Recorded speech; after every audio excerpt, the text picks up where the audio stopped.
Namo tassa bhagavata arahato samma sambuddhassa. Namo tassa bhagavata arahato samma sambuddhassa. Namo tassa bhagavata arahato samma sambuddhassa. Namaskar ថ្វាយបង្គំកណ្ដាលគុណចាស់សង្ឃព្រះអង្គអាប់ទេអនុគ្រោះណា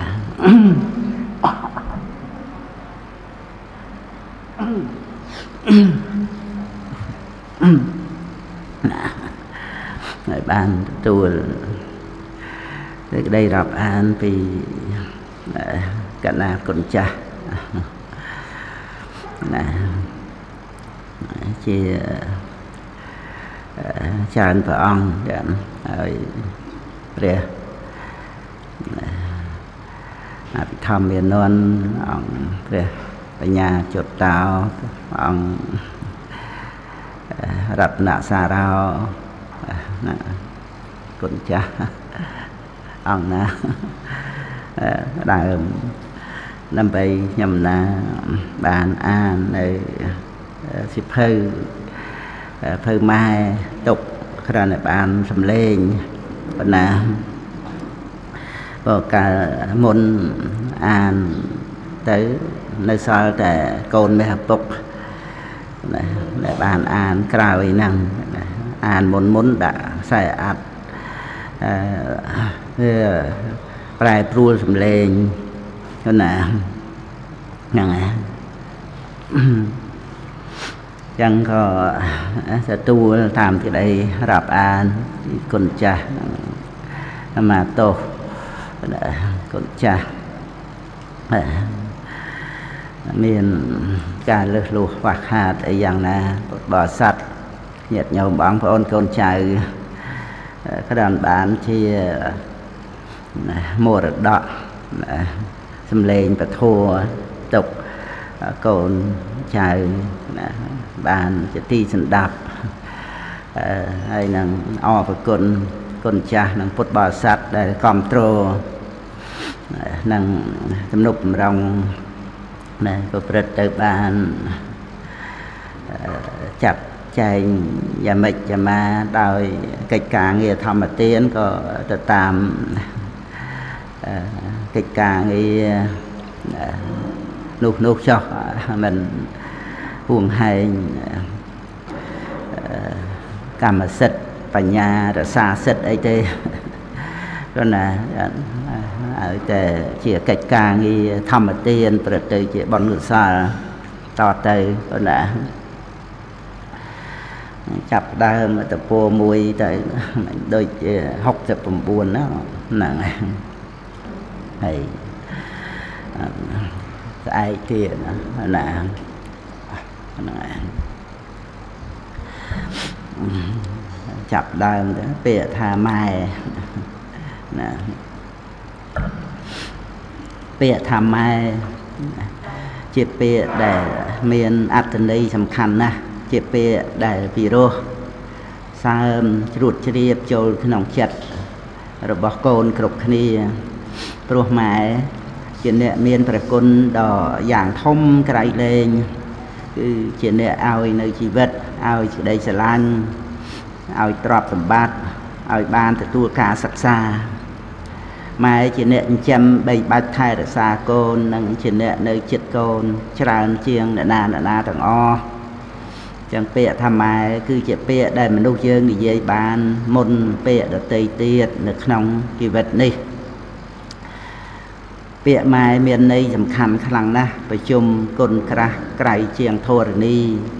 ពាក្យម៉ែពិរោះគ្របលើប្រតិពីល្អដោយគិរីពេញដោយរុក្ខាព្រៃធំមានសត្វជាគ្រឿងលំអភរិយាបវរលំអផាសដាទ្វីបលោកល្អស្រស់ក៏ព្រោះសូរិយាសត្វក្នុងលោកកាល្អព្រោះមានម៉ែភារៈធ្ងន់របស់ម៉ែការបពោលតាមច្បាប់ធម្មជាតិឬពោលតាមសេចក្តីពិតដែលប្រកាសឲ្យឃើញម៉ែឈ្មោះ ថាធ្វើនៅរបស់ដែលធ្វើបានដោយលំបាកហើយសេចក្តីលំបាកនេះឪពុកមិនអាចធ្វើជំនួសបានឡើយពោលគឺម៉ែត្រូវមានរដូវត្រូវពោះនិងត្រូវឆ្លងទន្លេសម្រាលកូននេះគឺជាសេចក្តីទុក្ខលំបាករបស់ម៉ែគ្រប់គ្នាក្នុងនោះមានម៉ែមិនតិចអ្នកទេដែលត្រូវបានបាត់បង់ជីវិតព្រោះការឆ្លងទន្លេព្រោះហេតុដូច្នេះព្រះសម្មាសម្ពុទ្ធជាអម្ចាស់ក្នុងកាលដែលព្រះអង្គនៅជាព្រះបរមពុរិស័ទសោយពិជាតិជាតបោះឈ្មោះសោណបណ្ឌិតបានពណ៌នាព្រះគុណរបស់ម៉ែយ៉ាងគួរស្ដាប់មានប្រកាសក្នុងសោណនន្ទជាដកសត្តតិនិបាតថាម៉ែការប្រាថ្នាចង់បានផលគឺកូនរមែងនមស្ការទេវតាដើម្បីសូមកូនម៉ែសួរនៅអ្នកខត្តរិកទាំងឡាយផងសួរនៅរដូវនិងឆ្នាំទាំងឡាយផងថាតើកូនកើតក្នុងរឹកណាក្នុងរដូវណាក្នុងឆ្នាំណាទើបបាននៅអាយុវែងកាលម៉ែមានរដូវហើយក៏រមែងមានការតាំងគួរឡើងហើយម៉ែក៏មានការចាញ់គួរព្រោះហេតុនោះទើបម៉ែមានឈ្មោះថាតោហលនីស្ត្រីចាញ់គួរម៉ែមានការស្រឡាញ់កូនដែលកើតនៅក្នុងពោះរបស់ខ្លួនព្រោះហេតុនេះទើបម៉ែមានឈ្មោះថាសុហទាស្ត្រីមានចិត្តល្អម៉ែរក្សាគួរអស់មួយឆ្នាំឬជិតមួយឆ្នាំហើយទើបបានឆ្លងទន្លេសម្រាលកូនព្រោះហេតុនេះទើបម៉ែមានឈ្មោះថាជាអ្នកយន្តីឬជានេតីស្ត្រីជាអ្នកឲ្យកូនបានកើតមកម៉ែញ៉ាំងកូនដែលកំពុងយំឲ្យត្រេកអរដោយការបំបៅដោះផងដោយការបំពេផងដោយការអោបក្រសោបផងព្រោះហេតុនេះទើបម៉ែមានឈ្មោះថាតោសេនតីស្ត្រីញ៉ាំងកូនឲ្យត្រេកអរតពីនោះមកម៉ែមានហាប្រតិទន់តោទៅរកកូនក្រឡេកមើលកូនដែលពុំទាន់ដឹងក្តីមើលក្នុងទីដែលកូននៅត្រូវខ្យល់ត្រូវក្តៅយ៉ាងណាព្រោះហេតុនេះទើបម៉ែឈ្មោះថាបោសេនតីស្ត្រីអ្នកចិញ្ចឹមបីបាច់ថែរក្សាកូនទ្រព្យសម្បត្តិឯណារបស់ម៉ែនិងរបស់ឪដែលមាននៅម៉ែរមែងគ្រប់គ្រងនៅទ្រព្យសម្បត្តិទាំងពីរចំណែកនោះដោយបំណងថាទ្រព្យសម្បត្តិទាំងនេះត្រូវបានទៅកូនរបស់យើងម៉ែកាលដែលទូតមានកូនថាកូនគួរធ្វើយ៉ាងនេះកូនមិនគួរធ្វើយ៉ាងនេះជាដើមរមែងនឿយហត់លំបាកកាលបើកូនមានវ័យចម្រើនឡើងហើយម៉ែបានដឹងថាកូនមានសេចក្តីរីករាយភ្លើតភ្លើនព្រោះស្រវឹងក្នុងវ័យម៉ែរមែងទន្ទឹងមើលផ្លូវកូនលុះដល់ពេលល្ងាចពេលប្រលប់បាត់កូនមិនឃើញត្រឡប់មកម៉ែក៏អន្ទះសារញាប់ញួរក្នុងចិត្តដោយប្រការដូចនេះឯងព្រះគុណម៉ែគុណម៉ែតាំងតែគួរចាប់ផ្ដើមត្រំពោពោះផើមត្រំលំបាដេកដើរដូចរោគតាមឥតស្រាតម្រាំកូនចាចេញពីផ្ទៃពេលឆ្លងទន្លេម៉ែឈឺខ្លាំងចិត្តតាំងកាយប្រឹងព្រមដោយភ័យមិនដឹងយ៉ាងណាចិត្តងមេនឹកភ័យក្រែងកូនសូនសង្ខារលុះកូនបានកើតជាទារកម៉ែថើបជញ្ជក់សពកាយាបីបំថ្នាក់ថ្នមពេញហត្ថាមេត្តាប្រែឈាមជាទឹកដោះនៅពេលកូនឈឺម៉ែរក្សាបីផ្ទប់អរាដោយចិត្តស្មោះកូនឈឺម៉ែភ័យមុខស្លាំងអស់មិនសម្រានសោះវោះវោះព្រឹកនៅពេលកូនជាម៉ែសបាយចិត្តម៉ែមិនណាយមានតែនឹកឃ្លាតឆ្ងាយបន្តិចចិត្តវវឹករលឹករកកូនវិលវិញភ្លាមអង្គុយកកិលក្រោកឈួរដើរទៅតាមដំណើរម៉ែព្យាយាមខំបង្ហាត់កូនដោយមិនទៀមឃ ក្នុងនាមជាគ្រូឧត្តមក្រៃជុះនោមហូបចុកស្លៀកដណ្ដប់ចំណេះចេះសពប្រចាំថ្ងៃសម្ដីភាសាមាយាទថ្លៃកូនកុំសង្ស័យក្រែងឥតគ្រូកូនចេះមួយមុខម៉ែអម្ដងអួតប្រាប់អ្នកផងមិនចាំយូរម៉ែលឿយយ៉ាងណាមិនគិតគូរបន្ធូរកង្វល់ដោយថ្ពាល់កូនកូនធំបន្តិចបែបរៀងរឹងកូនខ្លះទៅតឹងអាងជីដូនម៉ែខឹងអន់ចិត្តមុខស្រពោនវាយកូនរួចគិតអាណិតក្រោយកូនល្អម៉ែសុកក្រៃកន្លងបានដូចម៉ែផ្សងសូមអំណោយដូចបានកៅទឹកទេវតាឲ្យឬដូចបានសោយសុកសួគ៌ាពេលកូនបានសុកម៉ែសុកផងពេលកូនមានម៉ងម៉ែពុំជាកូនក្រលំបាកម៉ែរងាគ្រប់គ្រាម៉ែគិតកូនស្រីប្រុសកូនខូចអាក្រក់ក្នុងភូមិឃុំ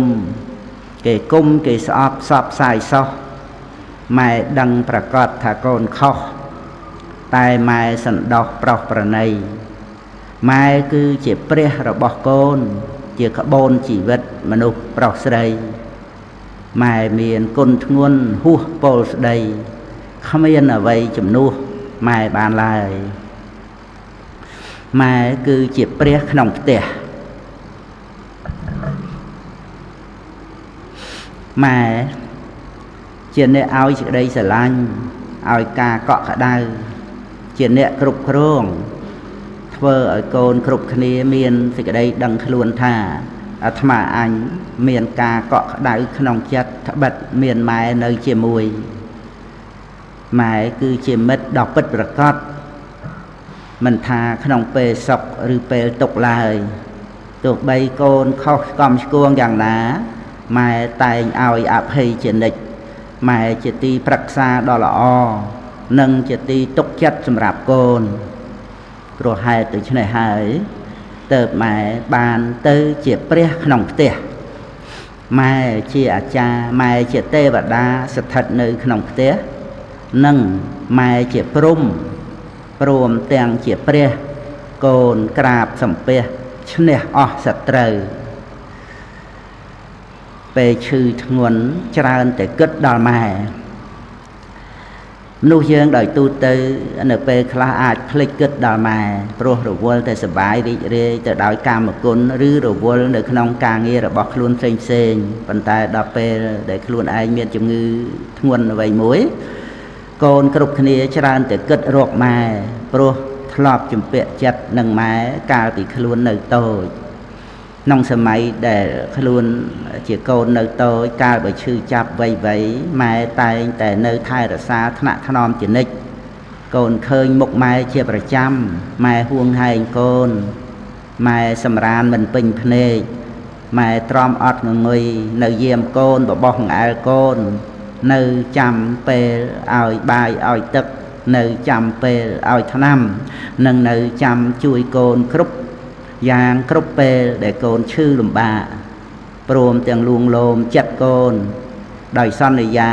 ឲ្យនៅអ្វីតាមដែលកូនចង់បានទៀតផងម៉ែជាទីពឹងរបស់កូនពេលដែលកូនមានទុក្ខលំបាកសូម្បីកូនមានរូបរាងអប្បល័ក្ខយ៉ាងណាក្តីម៉ែក៏នៅតែស្រឡាញ់ព្រមដោយក្តីអាណិតជានិច្ចសេចក្តីស្រឡាញ់របស់ម៉ែគឺជាសេចក្តីស្រឡាញ់ដ៏បរិសុទ្ធដូច្នេះហើយទើបដល់ពេលដែលកូនមានជំងឺធ្ងន់ឬក៏ពេលដែលត្រូវសម្រាលកូនឆ្លងទន្លេកូនតែងតែនឹករកម៉ែត្រីនៅលើគោកបំរះរកទឹកចចកតែងនឹករកព្រៃស្ម័គ្រសានសត្វក្នុងទ្វីបលោកនឹករកសុខសានមិនអាចប្រៀបបានចិត្តម៉ែដែលនឹកនៅពេលភ្លៀងធ្លាក់រុក្ខជាតិខៀវខ្ចីបាក់សាបាក់សីខៀវខ្ញាពេលព្រឹកថ្ងៃក្តៅសត្វរោគជ្រោកក្រោមសន្លឹកប្រៀបដូចកូននឹករកម៉ែពេលឈឺម៉ែមានប្រគុណគូជាមួយឪ មនុស្សយើងដែលកើតមកត្រូវអាស្រ័យឪពុកនិងម្ដាយជាអ្នកឲ្យកំណើតនិងមានតែម្ដាយម្នាក់ឯងពុំបានឡើយព្រោះដំណក់ឈាមមួយចំណែកបានពីម៉ែដំណក់ឈាមមួយចំណែកទៀតបានអំពីឪលោកទាំងពីរជាអ្នកឲ្យកំណើតដល់កូន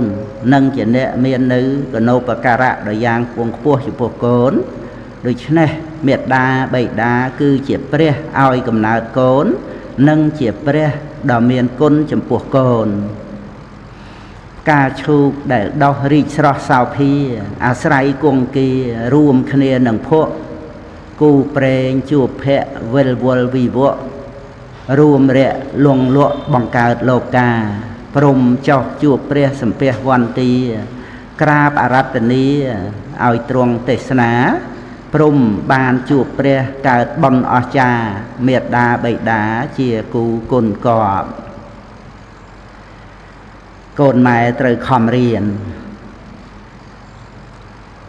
ម៉ែសូមឲ្យកូនតាំងចិត្តរៀនដោយល្អគ្រប់វិជ្ជាទាំងអស់ដែលជាវិជ្ជាមានប្រយោជន៍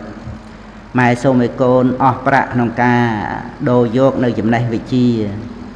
ប្រាក់នោះឯងបើមិនអស់ទៅដើម្បីការបាននៅចំណេះវិជ្ជាទេក៏ត្រូវអស់ទៅក្នុងផ្លូវដទៃដែរដូចជាការប្រើប្រាស់សម្លៀកបំពាក់ការបរិភោគចំណីអាហារជាដើមតែរបស់នោះមិនមានតម្លៃដូចវិជ្ជាទេថែមទាំងមិនថិតថេរយឺនយូរទៀតផងឯចំណែកវិជ្ជាវិញជារបស់ថិតថេរជាប់តាមខ្លួនកូនរហូតមួយជីវិតប្រើប៉ុណ្ណាក៏មិនចេះអស់រឹតតែជីករឹតតែជួបរឹតតែស្រាវជ្រាវរឹតតែចេះរឹតតែប្រើរឹតតែជំនាញដូច្នេះការចាយវាយប្រាក់ដូរយកនៅចំណេះចេះដឹងទៅបណ្ឌិតពោលសរសើរម៉ែសូមឲ្យកូននឹករលឹកជានិច្ចថាប្រាក់100នោះគឺជាតំណក់ញើសឈាមរបស់ម៉ែឪដែលខំប្រឹងធ្វើការម៉ែសូមឲ្យកូនយល់ដឹងក្នុងការចាយប្រាក់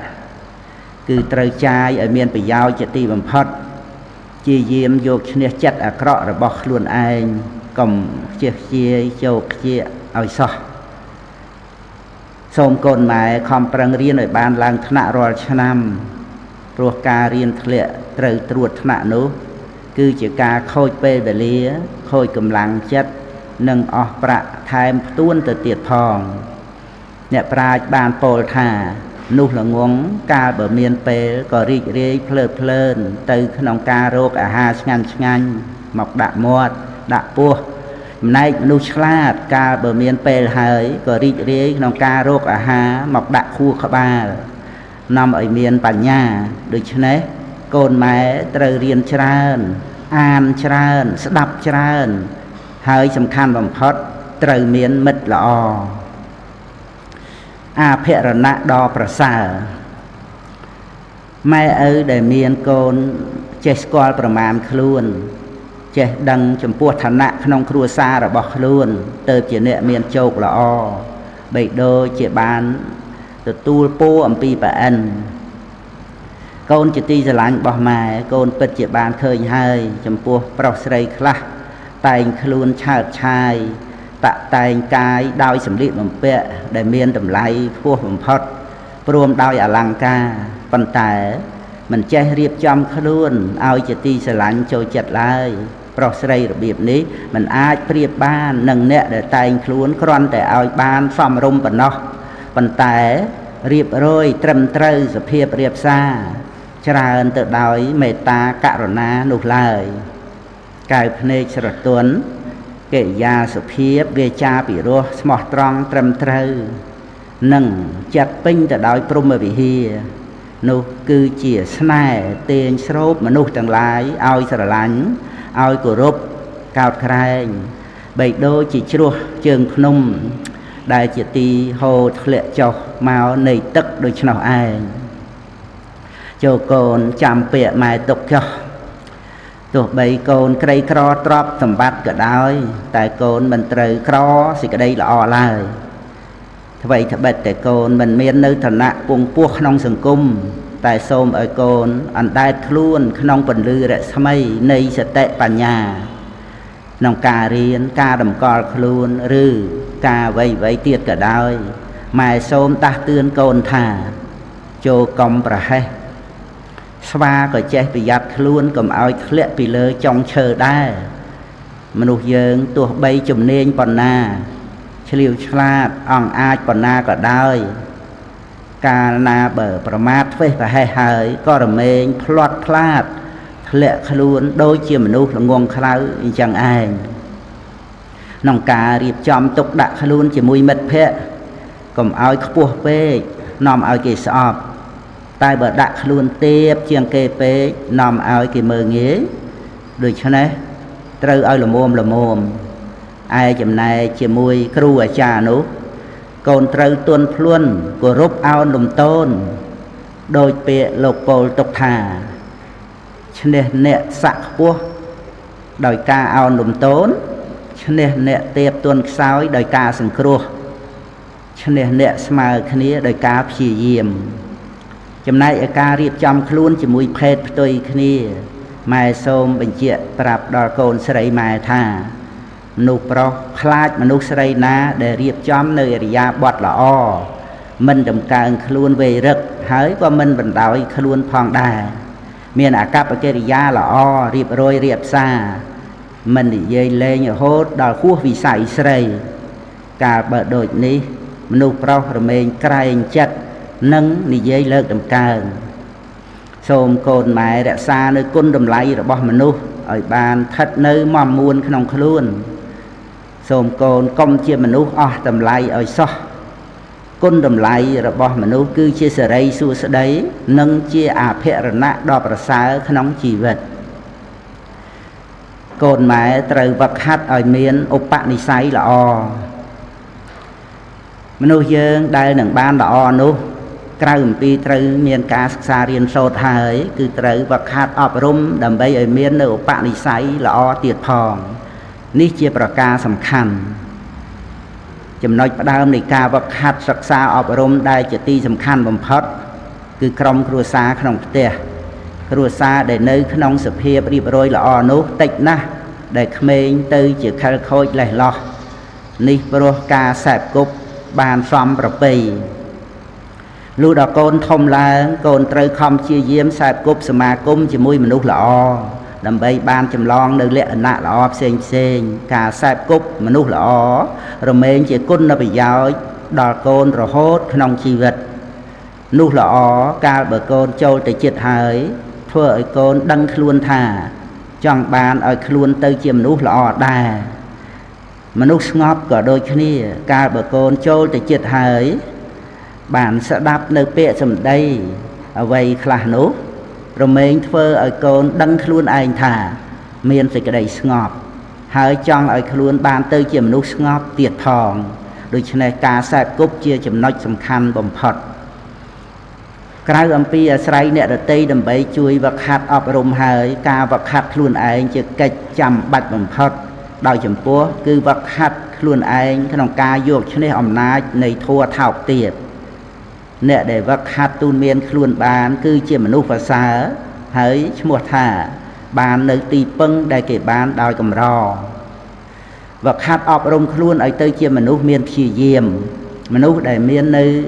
សេចក្តីប្រឹងប្រែងព្យាយាមសូម្បីមានជីវិតរស់នៅត្រឹមតែមួយថ្ងៃក៏ប្រសើរជាងមនុស្សខ្ជិលដែលរស់នៅអស់រយនៃឆ្នាំចូលកូនម៉ែប្រើពេលវេលាឲ្យជាប្រយោជន៍ព្រោះពេលវេលាដែលកន្លងទៅហើយមិនត្រឡប់មកវិញឡើយអស់ទៅហើយក៏ជាការអស់ទៅហើយនឹងឯងតម្លៃពេលវេលានៅត្រង់ដែលកូនប្រើវាឲ្យជាប្រយោជន៍មនុស្សដែលមិនធ្វើនៅការងារជារបស់មនុស្សជីវិតក៏អស់ទៅទទេចំណែកមនុស្សដែលមានការព្យាយាមរមែងកម្មយកនៅប្រយោជន៍សន្សំទុកនៅប្រយោជន៍រហូតដល់បានសម្រេចនៅប្រយោជន៍ធំគឺការរួចផុតអំពីសេចក្តីទុក្ខមនុស្សដែលធ្វើនៅការងារច្រើនមិនអាចបានជាមនុស្សសំខាន់គ្រប់គ្នាឡើយប៉ុន្តែមនុស្សសំខាន់នៅត្រង់ធ្វើការងារដោយសេចក្តីជាយាមជានិច្ចតម្លៃរបស់មនុស្សវាស់គ្នាត្រង់ផលនៃការងារនិងសេចក្តីល្អប្រចាំខ្លួនកូនម៉ែត្រូវខំសន្សំឧបនិស្ស័យល្អឧបនិស្ស័យគឺអ្វីដែលធ្វើឲ្យជាទម្លាប់ ឧបនិស្ស័យល្អគឺជាភូមិឋាននៃការចម្រើនគុណធម៌គ្រប់យ៉ាងប្រៀបបីដូចជាដីចម្ការដែលល្អដូច្នោះឯងបើកូនស្រីម៉ែធ្វើល្អហើយឲ្យគេថាចុះកាលកូនស្រីនៅតូចម៉ែជាអ្នករៀបចំតែងខ្លួនឲ្យកូនស្លៀកពាក់យ៉ាងណាស្ពេកាបូបទៅសាលាយ៉ាងម៉េចទៅផ្សំម៉ែរៀបចំឲ្យកូនទាំងអស់ម៉ែតែងតែតាមគួយគុណដំណើរកូនដោយការពេញចិត្តលុះដល់ពេលកូនស្រីធំឡើងអ្វីដែលជាធម្មជាតិសម្រាប់ខ្លួនកូនម៉ែក៏បានប្រាប់បញ្យល់ឲ្យកូនបានដឹងទាំងអស់ឥឡូវម៉ែសូមបញ្យល់កូនស្រីអំពីបញ្ហាមួយដែលកូនចេះតែខ្លាចពាក្យគេថាសូមកូនចាំស្ដាប់ហើយពិចារណាឲ្យល្អដើម្បីដោះស្រាយនៅបញ្ហាមួយនេះឲ្យបានជ្រះស្រឡះកូនខ្លាចគេថាពាក្យថាគេសំដៅដល់មនុស្សទាំងឡាយដទៃលើផែនដីក្រៅពីកូនសូម្បីកូនប្រកាសនៅក្នុងចិត្តហើយថានេះជាអំពើល្អត្រឹមត្រូវតែនៅកូនមិនក្លាហានដើម្បីនឹងប្រព្រឹត្តធ្វើព្រោះខ្លាចគេថារឿងគេថានេះវាคล้ายទៅជារបស់ដែលគួរខ្លាចជាទីបំផុតក្នុងโลกនេះទៅហើយសម្រាប់កូនស្រីបើមានសេចក្តីប្រកាន់យ៉ាងនេះក៏មិនអាចធ្វើអ្វីបានឡើយព្រោះគេមានច្រើនណាស់អ្នកម្នាក់មានការគិតឃើញរៀងខ្លួនត្រូវគ្នាខ្លះមិនត្រូវគ្នាខ្លះការកូនស្រីធ្វើនៅអ្វីមួយអ្នកខ្លះគេថាល្អអ្នកខ្លះទៀតគេថាមិនល្អឬអាចគេថាអាក្រក់តែម្ដងដូច្នេះកូនស្រីត្រូវតែសម្រេចថាអាត្មាអញក៏បីធ្វើនៅអ្វីដែលសមគួរដល់ខ្លួនឯងផងដែលមិនខុសច្បាប់ផងមិនខុសសិលធម៌ផងមិនបៀតបៀនឲ្យនរណាក្តៅក្រហាយផងហើយអាត្មាអញសប្បាយចិត្តនឹងធ្វើផងដូច្នេះអាត្មាអញត្រូវតែធ្វើដោយមិនមានកង្វល់នឹងពាក្យគេថាអ្វីឡើយប៉ុន្តែម៉ែសូមរំលឹកកូនស្រីចូលកូនកុំភ្លេចផ្ទៀងផ្ទាត់នៅកិច្ចការងារនោះឲ្យជាការងារល្អត្រឹមត្រូវពិតប្រាកដផងការរិះគន់និន្ទាខ្នន់ខ្នាញ់ជារបស់ធម្មតានៅក្នុងโลกអ្នកខ្លះប្រើពេលវេលាទំនេរទៅក្នុងការអានសៀវភៅអ្នកខ្លះរីករាយនៅក្នុងការលេងកីឡាអ្នកខ្លះជ្រើសរើសយកការនិន្ទារិះគន់ខ្នន់ខ្នាញ់ចំពោះអ្នកដទៃមកជាការងារធំដុំក្នុងជីវិតអ្នកដែលសម្លឹងទោសគេដោយអកុសលចិត្តនិយមនិយាយរឿងអាក្រក់របស់គេគឺជាអ្នកមិនមានសេចក្តីចម្រើនក្នុងជីវិតឡើយព្រោះគិតតែនាំយករឿងអាក្រក់មកដាក់ក្នុងខ្លួនរាល់ថ្ងៃបីដូចជាធុងសម្រាមប្រឡាក់ប្រលោះទៅដោយរបស់ស្មោកគ្រោកជាការសាងនៅគ្រឿងដែលរារាំងសេចក្តីចម្រើនឲ្យដល់ខ្លួនឯងជាអ្នកបញ្ឆោតខ្លួនឯងឲ្យរីករាយដោយសេចក្តីវង្វេងក្នុងផ្សែងនៃសេចក្តីអាក្រក់នោះយើងចង់កិច្ចអំពីអ្វីផ្សេងក៏អាចនឹងកិច្ចបានប៉ុន្តែយើងមិនអាចកិច្ចអំពីកម្មពីនឹងកិច្ចអំពីខ្លួនឯងបានឡើយលុះត្រាតែចូលព្រះនិព្វានទើបអាចកិច្ចផុតបានដូច្នេះមនុស្សដែលល្អគេរមែងទទួលយកសភាពពិតរបស់ខ្លួនមិនមែនចេះតែបញ្ឆោតខ្លួនឯងដោយសេចក្តីវង្វេងរឿយទៅនោះឡើយការព្រមទទួលយកនៅសេចក្តីពិតរមែងធ្វើឲ្យភាពលំបាកក្នុងចិត្តបានធូរស្រាលពិតប្រាកដកូនស្រីម៉ែត្រូវរៀនទទួលយកការពិតរបស់ជីវិតកុំចេះតែញាប់ញួរទៅតាមពាក្យគេថាត្រូវរៀនឲ្យយល់ពីហេតុផលរបស់ធម្មជាតិចាប់យកការពិតនៃជីវិតមកសិក្សារហូតបានយល់ច្បាស់ហើយរស់នៅដោយសេចក្តីស្ងប់ចិត្តចូលកូនចាំទុកថាมันមានការរស់នៅជាមួយនឹងអ្វីឲ្យបានសុខស្មើនឹងការរស់នៅជាមួយសេចក្តីស្ងប់ឡើយព្រះច័ន្ទនឹងថ្ងៃឥតមានដឹងអ្វីតែត្រូវប្រុសស្រីនិន្ទាសរសើរពពោរស័ព្ទដូចមានឆ្លាបហើភ្លៀងខ្យល់ដេកដើរគេថាទាំងអស់ buộc chia bờ sông nơi cây ri cuốn phơi chào lùi plon cây toàn đã khno tra chia bờ bột nơi cây mình smó thua là o ết cho cuồng miền cây sọp sợ sợ nên tía miền pi bò ran căn dốc mình ban tam pịa tỏ cóp bà côn tam pra côn nằng miền pop trời mùi khóc đọp cùng dọc hàng tràn côn sợi mẹ trời thơ ngày ní ơi là o bầm phật côn sợi mẹ nực kịch đo rương anakuột rương điệp ca miền krua sa rương thần nạ nông ca ruột nơi rương tầng o ní sắp tay chỉ rương đại nơi ngay côn sợi cu bình chụp ca kịch khoa khoái nông rương ní pro kịch tới cái ắt bị giàu đa côn sợi mẹ kịch tại khom riêng sân trời đôi để mẹ thọp bàn phập đỏ côn hơi thà phơi ngày ní ơi là o chỉ tìm phật tới anakuột bên đừng riệp chóm đòi thuần ai ngày ní mai đừng áp dị bài nơi gì cái đây ní cho côn dọc chặt tục đã sẽ đập ơi là o cho thì cái đây sầm rách này ca sang thần nạ không anakuột nú việc thật nữa tròn ca sang ngày ní ai nông mười ngày côn trời sang ơi là o tam cầm lăng để cồn ai rứ tam thầm mắt tập hiếp để cồn miền mà nó để rồi mấy sinh khi màu pi cầm nợ cứ nè riêng luôn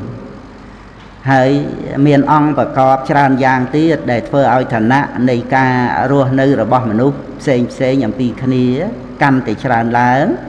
đạiสำคัญคือองค์ประกอบต่อคลุนเองหนึ่งองค์ประกอบในทางสังคม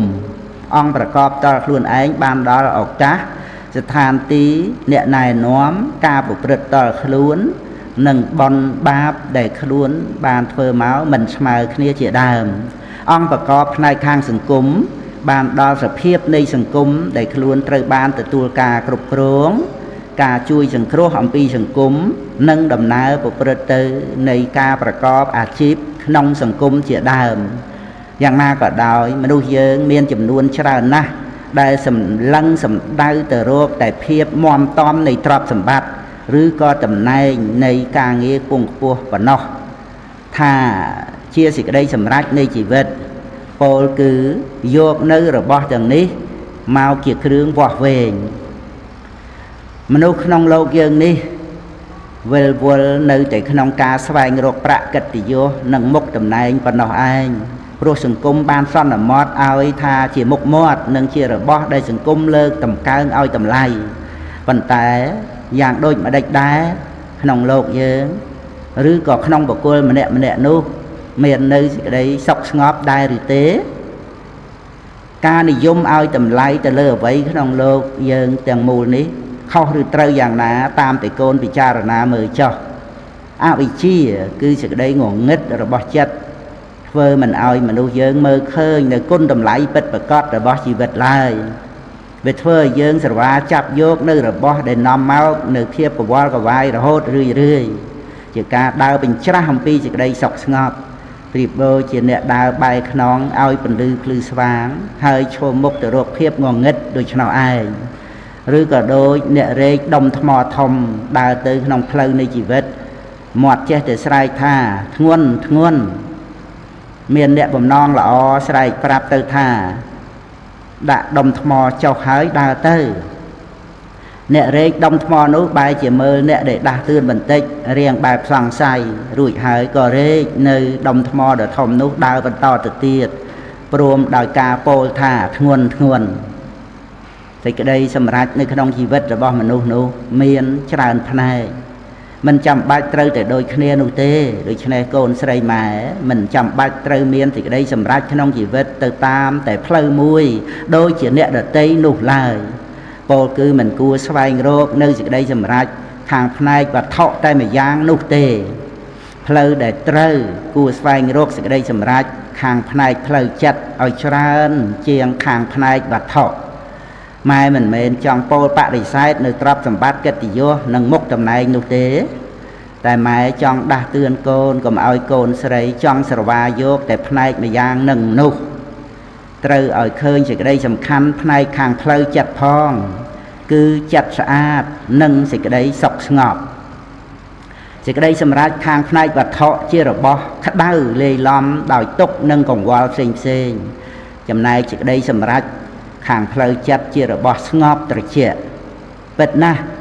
យើងត្រូវមានការងារធ្វើទៅតាមមុខនេតិដើម្បីបាននៅវត្ថុសម្រាប់ចិញ្ចឹមរាងកាយព្រមទាំងការងារបម្រើប្រទេសជាតិហើយនេះក៏ជាកិត្តិយសផងដែរប៉ុន្តែយើងមិនត្រូវភ្លេចស្វែងរកនិងសន្សំនៅគ្រឿងសម្រាប់ចិញ្ចឹមដួងចិត្តរបស់យើងផងឡើយពោលគឺគុណធម៌ដែលជាសេចក្តីល្អផ្សេងមនុស្សស្រីយើងដោយច្រើនចូលចិត្តប្រើពេលវេលាឲ្យអស់ទៅដោយការតែងកាយស្វែងរកសម្ពុតអាវតាមបែបផ្សេងមកស្លៀកពាក់បង្អួតគ្នានិងប្រឡងគ្នាថាតើអ្នកណាតែងបានស្អាតជាងអ្នកណាអ្នកដទៃយ៉ាងម៉េចក៏ដោយចោះប៉ុន្តែកូនស្រីម៉ែគួរតែប្រើពេលវេលាក្នុងការតែងចិត្តឲ្យបានល្អស្អាតស្វែងរកវិជ្ជានិងអប់រំសន្សំគុណធម៌ឲ្យជាគ្រឿងប្រដាប់ចិត្តរាងកាយនេះឯងទោះជាតុបតែងទៅយ៉ាងណាក៏វានៅតែមានគ្រឿងបរិគោលស្មោកគ្រោកនិងមានក្លិនស្អុយដដែលជារៀងរាល់ថ្ងៃអភិរណៈសម្ពុតអាវស្រស់ស្អាតមានតម្លៃប៉ុណ្ណាក៏ដោយលុះដល់យកមកស្លៀកដណ្ដប់ហើយក៏คล้ายទៅជាស្មោកគ្រោកមានក្លិនស្អុយទៅផងដែរជាការបញ្ជាក់យ៉ាងច្បាស់ថាមិនមានឧបាយយកឈ្នះគ្រឿងបរិគោលរបស់រូបកាយបានឡើយចំណែកដួងវិញ្ញាណឬដួងចិត្តវិញនោះកាលដែលជំរះបានស្អាតម្ដងហើយក៏ជាការបានសម្រេចនៅភារកិច្ចដោយពិតរឹងរឹតតែស្អាតឡើងរឹងរឹតតែភ្លឺស្វាងរឹងរឹតតែភ្លឺស្វាងក៏រឹងរឹតតែបានស្ងប់បាននៅសេចក្តីស្ងប់ប៉ុណ្ណាក៏ជាការបានជួបនៅភាពជាសុខនិងគុណតម្លៃរបស់ជីវិតតាមសេចក្តីពិតប៉ុណ្ណោះដែរក្នុងផ្លូវលោកបានអប់រំមនុស្សតែអំពីសិល្បៈនៃការស្វែងរកប្រកួតប្រជែងគ្នាថាតើនរណារកបានច្រើនជាងនរណាមិនបានអប់រំឲ្យរំលត់នៅសេចក្តីប្រាថ្នាក្នុងរបស់ដែលមិនចាំបាច់នោះខ្លះឡើយកាលបើដូច្នេះហើយតើបណ្ណាទៅជាការគ្រប់គ្រាន់តើពេលណាទៅបានរួចផុតអំពីភាពអន្ទះសារប្រាថ្នាចង់បានដែលវាមិនមានព្រំដែនកំណត់នោះតាមការពិតរបស់ដែលចាំបាច់ដល់ជីវិតពិតនោះមិនមែនច្រើនប្រមាណឡើយ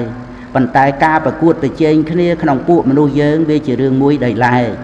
ប្រៀបបីដូចជាយកប្រេងមកចាក់ស្រោចលើអណ្ដាតភ្លើងអញ្ចឹងឯងភ្លើងនៃសេចក្តីប្រាថ្នាកាលបើត្រូវបន្ថែមគ្រឿងសម្រាប់ឲ្យឆេះហើយក៏រមែងឆេះសន្ធោសន្ធៅរហូតដល់ថ្នាក់លែងពន្លត់កើតប្រហែលដូច្នេះហើយទៅមនុស្សយើងមានកម្ដៅក្តៅអន្ទះអន្ទែងដែលគួរឲ្យនឹកបារម្ភដល់សេចក្តីអន្តរាយផ្សេងបើយើងកំណត់សេចក្តីត្រូវការរបស់យើងឲ្យនៅក្នុងព្រំដែនល្មមប្រមាណម៉ោងពេលនៃការស្វែងរកក៏នឹងកាត់បន្ថយបានពេលដែលនៅសល់ក៏នឹងត្រូវបានមកជាពេលនៃសេចក្តីសុខស្ងប់ពោលគឺស្ងប់នៅតណ្ហានឹងឯងនោះយើងដែលស្វែងរកទ្រព្យសម្បត្តិទុកសន្ធឹកសន្ធាប់លើសលប់អំពីការចាំបាច់នោះតើយកធ្វើអ្វីបានខ្លះជីវិតរបស់យើងខ្លីណាស់មួយថ្ងៃអស់ទៅជារឿយរស់នៅមិនបានប្រមាណផងក៏ចាស់ហើយក៏ត្រៀមខ្លួនចាំស្លាប់ការសន្សំទ្រព្យទុកច្រើនលើសអំពីចាំបាច់ធ្វើឲ្យខូចពេលវេលាទៅទទេមនុស្សខ្លះមានតែវិជ្ជពាយកបាបកម្មដ៏ច្រើនទៅជាមួយផងចំណែកទ្រព្យសម្បត្តិត្រូវបានចាក់ចោលទុកឲ្យនៅក្នុងโลกនេះឯងកូនស្រីធ្លាប់បានអានប្រវត្តិសាស្ត្រក្នុងโลกក៏គង់បានដឹងហើយថាតើទ្រព្យសម្បត្តិនិងផែនដីនេះអ្នកណាយកទៅបានខ្លះដូចជាអ្នកដែលបានច្បាំងឈ្នះហើយគ្រប់គ្រងបានច្រើននគរនោះបើមានអ្នកណាគេលើកយកនៅផ្លូវថ្នល់ទាំងអស់មកឲ្យកូនក៏គង់តែប្រើថ្នល់នោះបានមិនច្រើនជាងដែលកូនប្រើសពថ្ងៃនេះឡើយប៉ុន្តែសេចក្តីធ្ងន់និងស្រាលក្នុងចិត្តវារមែងខុសគ្នាច្រើនពេលនេះការប្រើប្រាស់ផ្លូវថ្នល់ដោយការធូរស្រាលក្នុងចិត្តគឺគ្រាន់តែអាស្រ័យការប្រើប្រាស់ដោយមិនបានប្រកាន់ថាជារបស់កូនម្នាក់ឯងឡើយ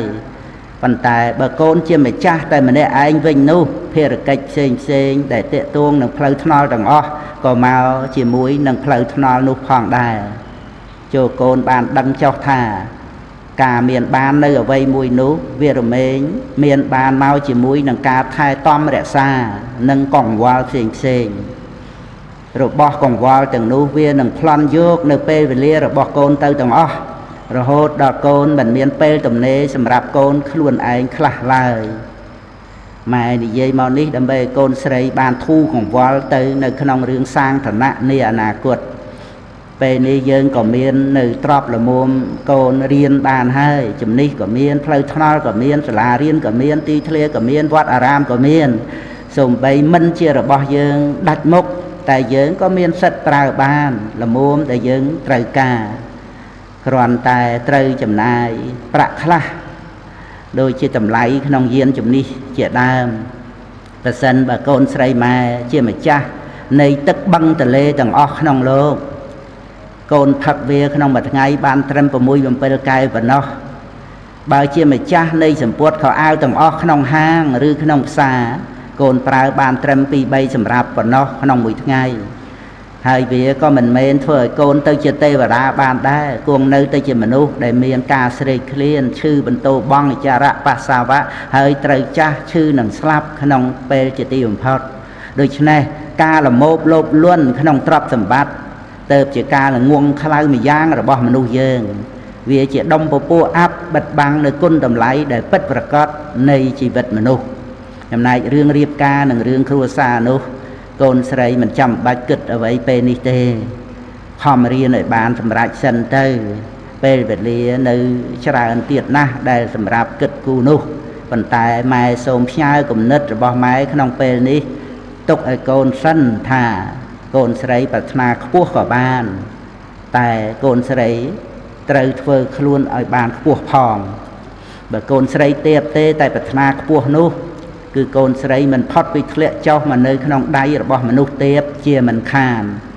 ហើយម្យ៉ាងទៀតរឿងគូក្រងនោះមិនចាំបាច់ស្វែងរកឡើយដល់ពេលវេលាសមគូហើយក៏រមែងមកដល់ជាធម្មតាអ្នកណាចិត្តក្តៅទៅតាមតែអំណាចនៃកិលេសអ្នកនោះនឹងស្ដាយក្រោយជាមួយនឹងការបាត់បង់នៅកិត្តិយសម៉ែសង្ឃឹមថាកូនស្រីម៉ែនឹងរក្សានៅកិត្តិយសរបស់ខ្លួនកិត្តិយសគ្រួសារព្រមទាំងកិត្តិយសរបស់ប្រទេសជាតិយើងផងការរៀនបានល្អនិងការប្រព្រឹត្តល្អរបស់កូនចាត់ជាពរដ៏ប្រសើរដែលកូនឲ្យដល់ឪពុករបស់កូននិងម៉ែព្រមទាំងក្រុមគ្រួសារឪពុករបស់កូននិងម៉ែចង់ទទួលនៅពរនេះអំពីកូនច្រើនជាងពរដោយវាចាពីរោះទៅទៀតសេចក្តីល្អរបស់កូនដែលចេញពីមាត់គ្រូនិងមាត់អ្នកដទៃទៀតនោះធ្វើឲ្យពុកម្ដាយសប្បាយចិត្តរីករាយវាជារបស់ទិព្វម្យ៉ាងត្រង់ដែលបានឮដំណឹងថាកូនស្រីម៉ែជាមនុស្សល្អតាំងចិត្តរៀនសូត្រពិតប្រាកដវាពិតជាអាហារទិព្វសម្រាប់ពុកម្ដាយមែនព្រោះឪពុកម្ដាយនឹកដល់ពេលណាក៏ធ្វើឲ្យឆ្អែតទៅដោយបៃតៈក្នុងពេលនោះឯងគ្រប់គ្រាគ្រប់ពេលវេលាពាក្យមេទាំងអស់ប្រដូចនឹងម៉ែភ្នំព្រះសម័យគឺជាមេភ្នំធំក្រៃលែងធំត្រួតត្រៃត្រឹងឋានតែគង់នៅតូចជាងម៉ែកល្យានព្រោះម៉ែត្រួតឋានព្រះព្រំមុខ4ម៉ែពិតជាធំនៅក្នុងលោកាមេតបខ្លាំងក្លាសំពះម៉ែខ្លួនទោះស្ដេចចក្រពត្តិគ្រងទ្វីបទាំង4អំណាចមមមួនតែនៅខ្លាចម៉ែពាក្យមេក្នុងលោកមានច្រើនពេកក្រៃមេជើងមេដៃមេស្រុកមេស្រែពាក្យមេទាំងនោះប្រដូចនឹងម៉ែពាក្យមេហោហែគឺម៉ែទាំងអស់ព្រោះម៉ែជាធំម៉ែអ្នកបង្កើតម៉ែឲ្យកំណើតម៉ែឲ្យបៅដោះម៉ែបង្ហាត់កូនម៉ែមានចិត្តស្មោះម៉ែគឺជាកោះនៃជីវិតកូនសេដ្ឋកិច្ចនិងសិលធម៌កូនប្រុសសម្លាញ់ម៉ែកូនប្រាប់ម៉ែថាកូនលំបាកក្នុងការជិះកង់ទៅសាលារៀនកូនទាមទារចង់ឲ្យម៉ែទិញម៉ូតូឲ្យកូនជិះប៉ុន្តែម៉ែចង់ឲ្យកូនសម្លឹងមើលសិស្សជាច្រើនទៀតដែលមិនមានសំបីតែកង់ជិះ ពួកគេត្រូវដើរទៅរៀនក្នុងរវាងផ្លូវឆ្ងាយទៀតផងនិងត្រូវដើរត្រឡប់មកផ្ទះវិញជួនកាលក៏ដោយសារមិត្តភ័ក្តិចឹងទៅទាំងបាយទឹកនំចំណីពួកគេក៏ខ្សត់ខ្សោយជាងកូនដែរពុតក៏អាវក៏ខ្វះខាត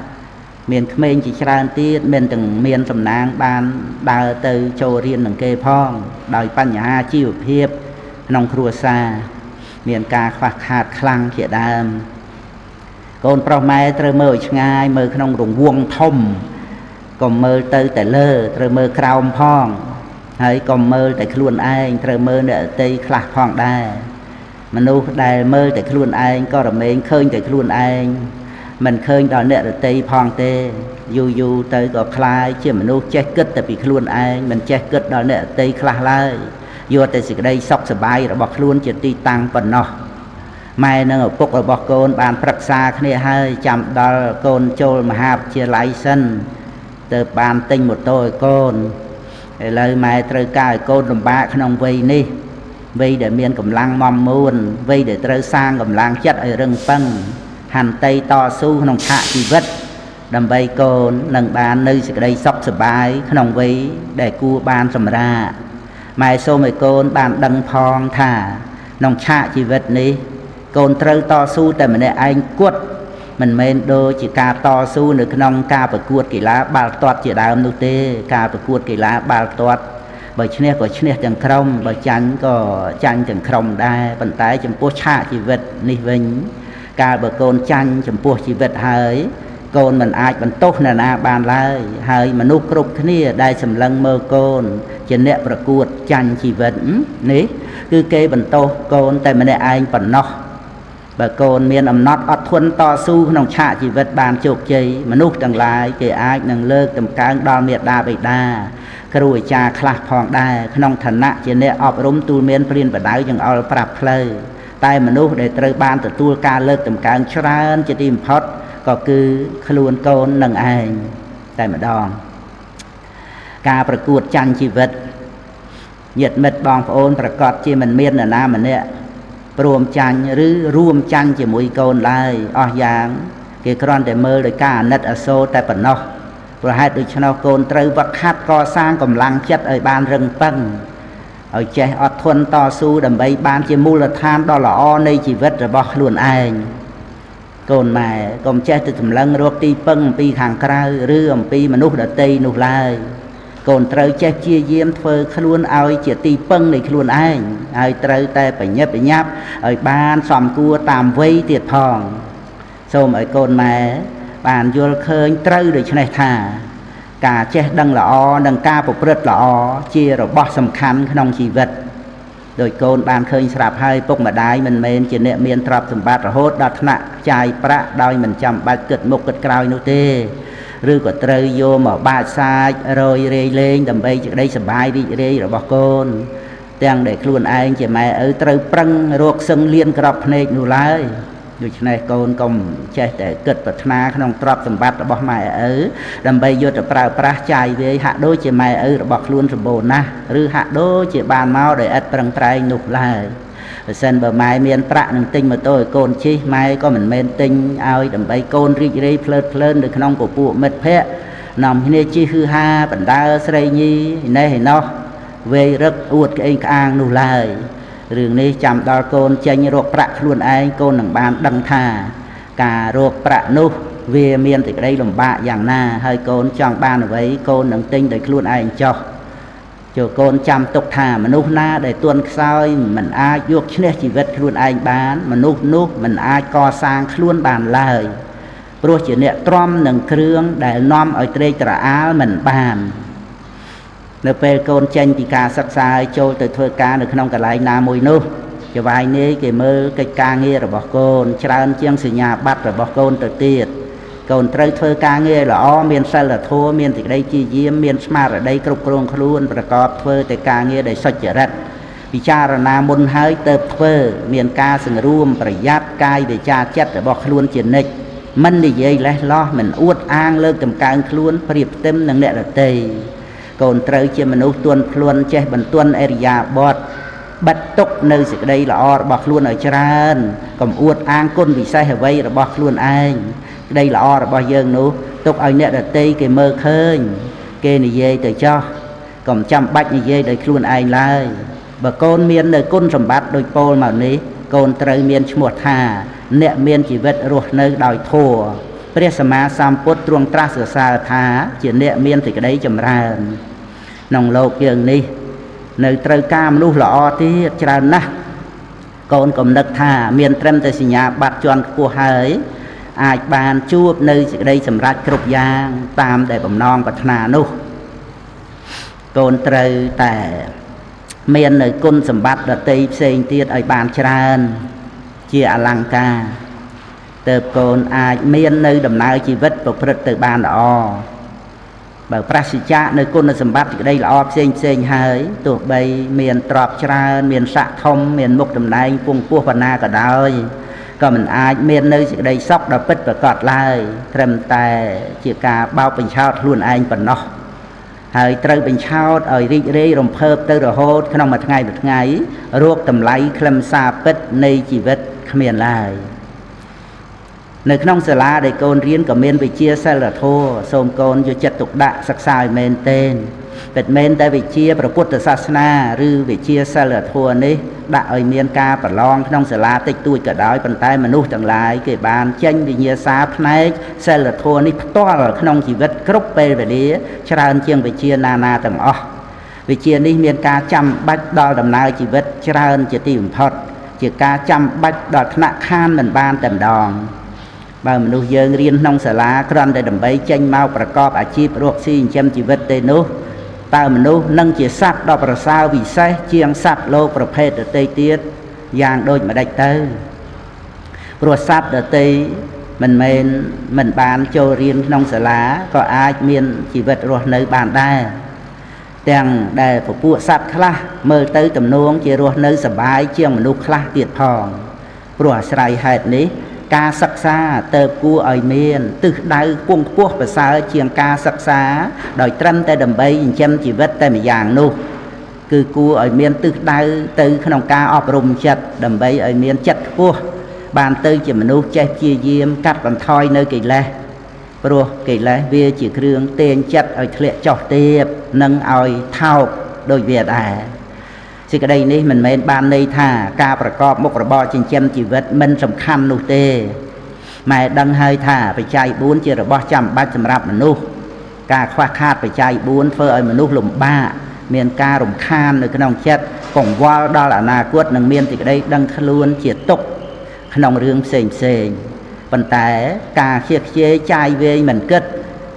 វាក៏ធ្វើឲ្យមនុស្សប្រឈមមុខនឹងទុក្ខកង្វល់បានដែរដូច្នេះកូនត្រូវចេះគិតឲ្យមែនទែនម៉ែសូមបញ្យល់កូនអំពីសិលធម៌និងសេដ្ឋកិច្ចនៅក្នុងជីវិតប្រចាំថ្ងៃសេដ្ឋកិច្ចដែលពិតប្រាកដរមែងមិនទាស់នឹងច្បាប់សិលធម៌ក៏ដូចគ្នាដែរគឺសិលធម៌ពិតប្រាកដត្រូវតែមានសេដ្ឋកិច្ចដែលល្អប្រព្រឹត្តទៅព្រមគ្នាកូនត្រូវយល់ពាក្យទាំងអស់នេះដូចតទៅសេដ្ឋកិច្ចដែលពិតប្រាកដត្រូវតែមិនប្រជែងយកប្រៀបលើគ្នាគឺត្រូវធ្វើដោយការលះបង់ដើម្បីសេចក្តីសុខដល់អ្នកដទៃដែលមានទំនាក់ទំនងជាមួយគ្នាឃើញអ្នកដទៃប្រហែលនឹងខ្លួនឯងដែរទើបមិនមានការយកប្រៀបលើគ្នានេះឯងគឺជាសិលធម៌ដ៏ពងខ្ពស់កាលបើដូចនេះសិលធម៌ដែលពិតប្រាកដត្រូវតែជាសិលធម៌ដើម្បីការរស់នៅដ៏ល្អប្រសើររបស់មនុស្សជាតិនិងដើម្បីសុវត្ថិភាពនៃសង្គមនឹងឯងគឺមិនមែនជាសិលធម៌ដែលអណ្ដែតទៅខ្ពស់ផុតពីសេចក្តីពិតនៃជីវិតរបស់មនុស្សនោះឡើយដូច្នេះសិលធម៌និងសេដ្ឋកិច្ចត្រូវតែដើរទៅព្រមគ្នាទើបនឹងឲ្យនៅសេចក្តីសុខសាន្តដល់មនុស្សក្នុងសង្គមទៅបានសូមឲ្យកូនសាកគិតមើលបើមនុស្សក្នុងសង្គមរបស់យើងមានបាននៅទ្រព្យល្មមប្រើប្រាស់និងល្មមហូបចុកហើយឬក៏ច្រើនបរិបូរជាងនឹងទៅទៀតក៏ដោយតើវាអាចបញ្ចប់នៅបញ្ហាឬតាមពិតមនុស្សក៏នៅតែឆ្លោះដណ្ដើមគ្នាវាយបន្ទាប់គ្នាដណ្ដើមទ្រព្យបៀតបៀនសម្លាប់គ្នាចំណែនឈ្នានេះគ្នានិងជាបាតគ្នាជាដដែលព្រោះមនុស្សមានក្រពះតណ្ហាបើភ្លៀងធ្លាក់ចុះមកនៅដុំមាសមនុស្សក៏នៅតែកាប់សម្លាប់គ្នាដើម្បីដណ្ដើមដុំមាសនឹងឯង ព្រះសម្មាសម្ពុទ្ធទ្រង់ត្រាស់សម្ដែងថាសំបីភ្នំមាសពីរក៏មិនល្មមដល់សេចក្តីត្រូវការរបស់មនុស្សម្នាក់ដែរគង់តែទៅដណ្ដើមនៅភ្នំមាសអ្នករតីទៀតជាមិនខាននេះព្រោះតែការមិនចេះគ្រប់គ្រាន់នៃមនុស្សលោកព្រោះដូច្នេះការសិក្សាត្រូវតែឲ្យមានការចម្រើនផ្លូវចិត្តលះបង់នៅការលោភលន់ការខឹងក្រោធនិងសេចក្តីល្ងងទៅព្រមជាមួយគ្នានឹងការចម្រើននៅចំណេះដឹងទៅជាការបានសម្រេចនៅទិសដៅនៃការសិក្សាបើមិនដូច្នោះទេការសិក្សានោះឯងនឹងវិលត្រឡប់មកសម្លាប់អ្នកសិក្សាខ្លួនឯងវិញព្រោះការសិក្សាដោយគ្រាន់តែដើម្បីបានជាឧបករណ៍នៃកិលេសប៉ុណ្ណោះរបៀបដូចគេចាប់អាសេរពឹសត្រង់កន្ទុយអញ្ចឹងឯងការប្រព្រឹត្តធម៌ជារបស់ដ៏សំខាន់នៅក្នុងសង្គមមនុស្សតែមនុស្សយើងច្រើនតែមើលមិនឃើញសេចក្តីសំខាន់នេះប្រៀបដូចការមើលឃើញភាពល្អស្អាតនៃដើមឈើតែមើលមិនឃើញនៅឫសដែលជារបស់ដ៏សំខាន់ក្រៃលែងក្នុងការចម្រើននៃដើមឈើនោះដូច្នោះឯងបើមនុស្សលើផែនដីនេះអត់អាហារបរិភោគមួយថ្ងៃវាមិនជាគ្រោះថ្នាក់អ្វីដែលនាំឲ្យស្លាប់នោះឡើយតែបើមនុស្សគ្រប់គ្នាអត់សិលធម៌ទៅវិញដោយត្រឹមតែមួយផ្លេតប៉ុណ្ណោះដូចជាអត់សិលទី1នៅក្នុងសិល5មនុស្សត្រូវសម្លាប់គ្នាស្លាប់រាប់ចំនួនមិនអស់នាំឲ្យមានសេចក្តីក្តៅក្រហាយដ៏ខ្លាំងក្លាកើតឡើងសេចក្តីនេះជាការបញ្ជាក់ឲ្យឃើញថាការប្រព្រឹត្តធម៌មានសេចក្តីសំខាន់ដ៏ក្រៃលែងគឺជាឫសគល់នៃសន្តិសុខក្នុងពិភពលោកដើម្បីឲ្យកូនបានឃើញនៅសម្បត្តិដ៏មានតម្លៃនៅក្នុងជីវិតពិតៗម៉ែសូមឲ្យកូនតាំងចិត្តធ្វើជាមនុស្សល្អជាយាមស្វែងរកចំណេះដឹងមកដាក់ខ្លួនកូនត្រូវប្រើវេលាឲ្យមានប្រយោជន៍ដោយការអានសៀវភៅផ្សេងដូចនេះកូនអាចជជែកជាមួយអ្នកប្រាជ្ញបានគ្រប់គ្នា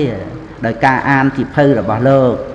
ចូលកូនកុំសម្លាប់ពេលវេលាឬផាត់ពេលវេលាចោលអីសោះបុគ្គលណាសម្លាប់ពេលវេលាជារឿយពេលវេលានឹងត្រឡប់បែរមកសម្លាប់នៅបុគ្គលនោះវិញឲ្យជាមនុស្សស្លាប់ទាំងរស់ពោលគឺធ្វើឲ្យបុគ្គលនោះឯងរស់នៅយ៉ាងឥតប្រយោជន៍មានតែបង្កនៅទុក្ខទោសឲ្យដល់ខ្លួនឯងនិងដល់សង្គមទៀតផងមានមនុស្សចំនួនច្រើនណាស់ដែលធ្វើការទន្ទឹងតែប្រាក់ខែបន់ឲ្យតែឆាប់ដាច់ខែនឹងបានបើកប្រាក់តើគេមាននឹកទេថាមួយខែដែលកន្លងទៅជីវិតត្រូវអស់មួយខែតើជីវិតមួយខែគេកំណត់តម្លៃប៉ុន្មានបានប្រាក់មកតែជីវិតត្រូវអស់សេចក្តីស្លាប់ចូលមកចិត្តគ្រប់ដង្ហើមសេចក្តីល្អដែលត្រូវធ្វើមានច្រើនណាស់ការងារចិញ្ចឹមជីវិតដែលត្រូវធ្វើក៏មានច្រើនដែរធ្វើយ៉ាងណាក៏មិនចេះអស់តែហេតុដូចម្ដេចណទៅចេះតែមានមនុស្សនិយាយថាមិនដឹងធ្វើអ្វីហើយក៏បោះបង់ពេលវេលាចោលគួរឲ្យស្ដាយណាស់ធម្មជាតិបានឲ្យពេលវេលាដល់មនុស្សយើងស្មើគ្នាក្នុងមួយថ្ងៃអ្នកណាយកទៅធ្វើអ្វីក៏បានបើគេប្រើពេលវេលាឲ្យមានប្រយោជន៍ជីវិតរបស់គេក៏មានប្រយោជន៍ក្នុងថ្ងៃនេះម៉ែដាស់តឿនកូនបន្ថែមបន្តិចទៀតថាអ្វីដែលកូនចង់បានតាមចំណង់ចិត្តនោះវាមិនអាចធ្វើឲ្យកូនបានឆ្អែតគ្រប់គ្រាន់ឡើយរបៀបដូចកូនកាលពីមិនទាន់បានកង់ហើយទាម៉ែទិញកង់ដូច្នោះឯងឥឡូវមិនទាន់បានប្រមាណផងឃើញតែកូនធុញទ្រាន់នឹងកង់ទៅហើយបញ្ជាក់ឲ្យឃើញថាកូនខ្វះអំណត់អត់ធន់ខ្វះការតស៊ូព្យាយាមខ្វះធម៌សន្តោសដូច្នេះកាលបើកូននៅតែខ្វះគុណធម៌ទាំងនេះជារៀងរហូតនោះកុំនិយាយត្រឹមតែម៉ូតូទោះបីជាកូនបានរថយន្តក៏កូនមិនឆ្អែតឡើយសូមកូនម៉ែគ្រប់គ្រាន់ក្នុងពេលនេះតែម្ដងទៅគុណសម្បត្តិរបស់ស្ត្រីរបស់របរប្រើប្រាស់ក្នុងផ្ទះកាលបើមានប្រាក់ល្មមទិញប្រើបានក៏ទិញប្រើទៅព្រោះជារបស់ចាំបាច់ក្នុងជីវិតប្រចាំថ្ងៃមិនគួរកំណាញ់ស្វិតឲ្យជីវិតរស់នៅលំបាកលំបិននោះឡើយយ៉ាងទៀតមិនត្រូវជៀសខ្ជាយរហូតដល់ទៅថ្នាក់មិនដឹងតម្លៃសម្បត្តិទ្រព្យមិនដឹងតម្លៃមាសប្រាក់ដែលរកបានមកដោយលំបាកនោះទេការរៀបចំជីវិតឲ្យរស់នៅក្នុងរវាងកណ្ដាលនៃសេចក្តីកំណាញ់និងការខ្ជិលខ្ជាយនេះឯងគឺជាការងាររបស់មនុស្សម៉ាត់ឆ្យាត់គឺជាមនុស្សដែលរៀបចំជីវិតឲ្យស្ថិតនៅត្រង់កណ្ដាលនៃសេចក្តីមិនល្អផ្សេង គុណធម៌គ្រប់យ៉ាងរមែងមានការប្រព្រឹត្តទៅជាផ្លូវកណ្ដាលទាំងអស់ព្រោះដូច្នេះបើកូនត្រូវការពោកណាព្រោះដូច្នេះបើកូនត្រូវការកពូននៅគុណធម៌របស់ខ្លួនក៏សូមឲ្យកូនកាន់យកផ្លូវកណ្ដាលតួយ៉ាងដូចជាសេចក្តីក្លាហានត្រូវតែនៅរវាងការភ័យខ្លាចផ្ដេសផ្ដាសនិងការប្រហើនកោងកាចសេចក្តីក្លាហាននេះទៅជាគុណធម៌ឬដូចជាសេចក្តីជាយាមដែលនៅកណ្ដាលរវាងការខ្ជិលនិងការប្រឹងជ្រុលក្តីជាយាមនេះទៅជាគុណធម៌លក្ខកូនបានប្រាប់ម៉ែថាសិស្សរួមថ្នាក់របស់កូនខ្លះគេមានការរស់នៅដោយការចាយវាយជៀសខ្ជាយសប្បាយរីករាយមាននៅទ្រព្យសម្បត្តិនិងមនុស្សដែលតាមបម្រើទីក្តីត្រូវការច្រើនសន្ធឹកសន្ធាប់ចង់ទៅលេងឯណាក៏ទៅបានចង់បរិភោគអ្វីក៏បរិភោគបានចំណែកកូនមិនអាចធ្វើយ៉ាងនេះបានឡើយម៉ែមានការពេញចិត្តនិងសប្បាយចិត្តនៅត្រង់ដែលកូនមិនអាចធ្វើដូចនោះបានការធ្វើតាមតែចិត្តខ្លួនឯងនិងការបានសពគ្រប់តាមតែចិត្តចង់ក្នុងវ័យបឋមនោះនឹងសាងឧបនិស្ស័យមិនល្អក្នុងខ្លួនក្មេងការបើឧបនិស្ស័យបែបនេះមមតំក្នុងសន្តានក៏រមែងមានផលអាក្រក់ទៅខាងចុងតាមតែកម្លាំងនៃឧបនិស្ស័យមិនល្អនេះឯងម៉ែសូមឲ្យកូនចេះគិតខ្លាចរឿងនេះក្នុងជីវិតផងក្មេងៗសប្តាហ៍ថ្ងៃដោយច្រើននៅតាមទីក្រុងនិយមហឺហាចូលចិត្តដើរលេងឥតប្រយោជន៍សប្បាយរីករាយចាយប្រាក់ឥតគិតមិនចូលសាលាមិនចូលផ្ទះមានគ្នាប្រុសស្រីផ្ដេសផ្ដាស់ក្មេងប្រុសចេះផឹកស្រាជក់បរិយបណ្ដាលស្រីបំផ្លាញប្រាក់លាក់ម៉ែឪនៅតាមខេត្តបញ្ជូនកូនស្រីខ្លះប្រុសខ្លះឲ្យមករៀននៅភ្នំពេញមានកូនដែលមិនចេះអាណិតដល់ម៉ែឪរបស់ខ្លួនយកប្រាក់មកដើរលេងភ្លើតភ្លើនហើយប្រាប់ទៅម៉ែឪថាប្រាក់មិនគ្រប់ព្រោះត្រូវការរៀនច្រើនម្ល៉េះហើយម៉ែឪត្រូវប្រឹងរកប្រាក់បែកញើសហូរញើសត្រំខំថ្មិញអត់ធ្មត់ដើម្បីកូនបានរៀនបន្តពេលខ្លះត្រូវបង្ខំពេកក៏លក់ស្រែលក់ចង្ការលក់គោលក់ក្របីក៏មានកូនខ្លះល្ងងដូចក្របីចេះដូចឆ្មាម៉ែឪអន់ចិត្តលន់មាត់ពោលថាលក់គោឲ្យក្របីរៀនក្របីមែននៅក្រាន់បើជាងទោះបីល្ងងម្ដេចម្ដាក៏គង់អាចប្រើបានជាគ្នាទេងនឹងគាល់ឬអូសរទេសប៉ុន្តែកូនដែលល្ងងនោះគិតតែបំផ្លាញប្រាក់ម៉ែឪទោះបីម៉ែឪឬក៏លោកគ្រូអ្នកគ្រូខំទូលមានព្រានប្រដៅយ៉ាងណាក៏ដោយក៏នៅតែប្រហែលគ្នានឹងនិយាយឲ្យឆ្មាស្ដាប់បង្ករឿងរំខានមិនចេះចប់កូនស្រីម៉ែសូមឲ្យកូនស្រីមានសួស្តីសេរីភ័ព្វតាមធម្មជាតិគឺជាស្រីដែលមាននៅគុណសម្បត្តិរបស់ស្រីល្អប្រសើរក្នុងភាពជាស្រីគួរឲ្យស្រឡាញ់ព្រោះមានសភាពជាស្រីមានខ្លួនសង្រួមជានិច្ចមានសេចក្តីសប្បាយរីករាយនៅក្នុងភាពជាស្រីល្អតាមធម្មជាតិកូនស្រីមិនចាំបាច់លេងខ្លួនឆើតឆាយខ្លាំងពេករហូតដល់បាត់បង់នៅសម្បត្តិចរិយារបស់ខ្លួនជាស្រីនោះឡើយកូនស្រីម៉ែត្រូវវឹកហាត់អប់រំខ្លួនឲ្យជាមនុស្សមាំតំរៀបចំជីវិតទៅតាមឋានៈឲ្យបានសមរម្យដល់ខ្លួនឯងប្រៀបបីដូចជាផ្កាយដែលមានកោចរទៅតាមវិថីរបស់ខ្លួនមិនមែនជាស្លឹកឈើជ្រុះ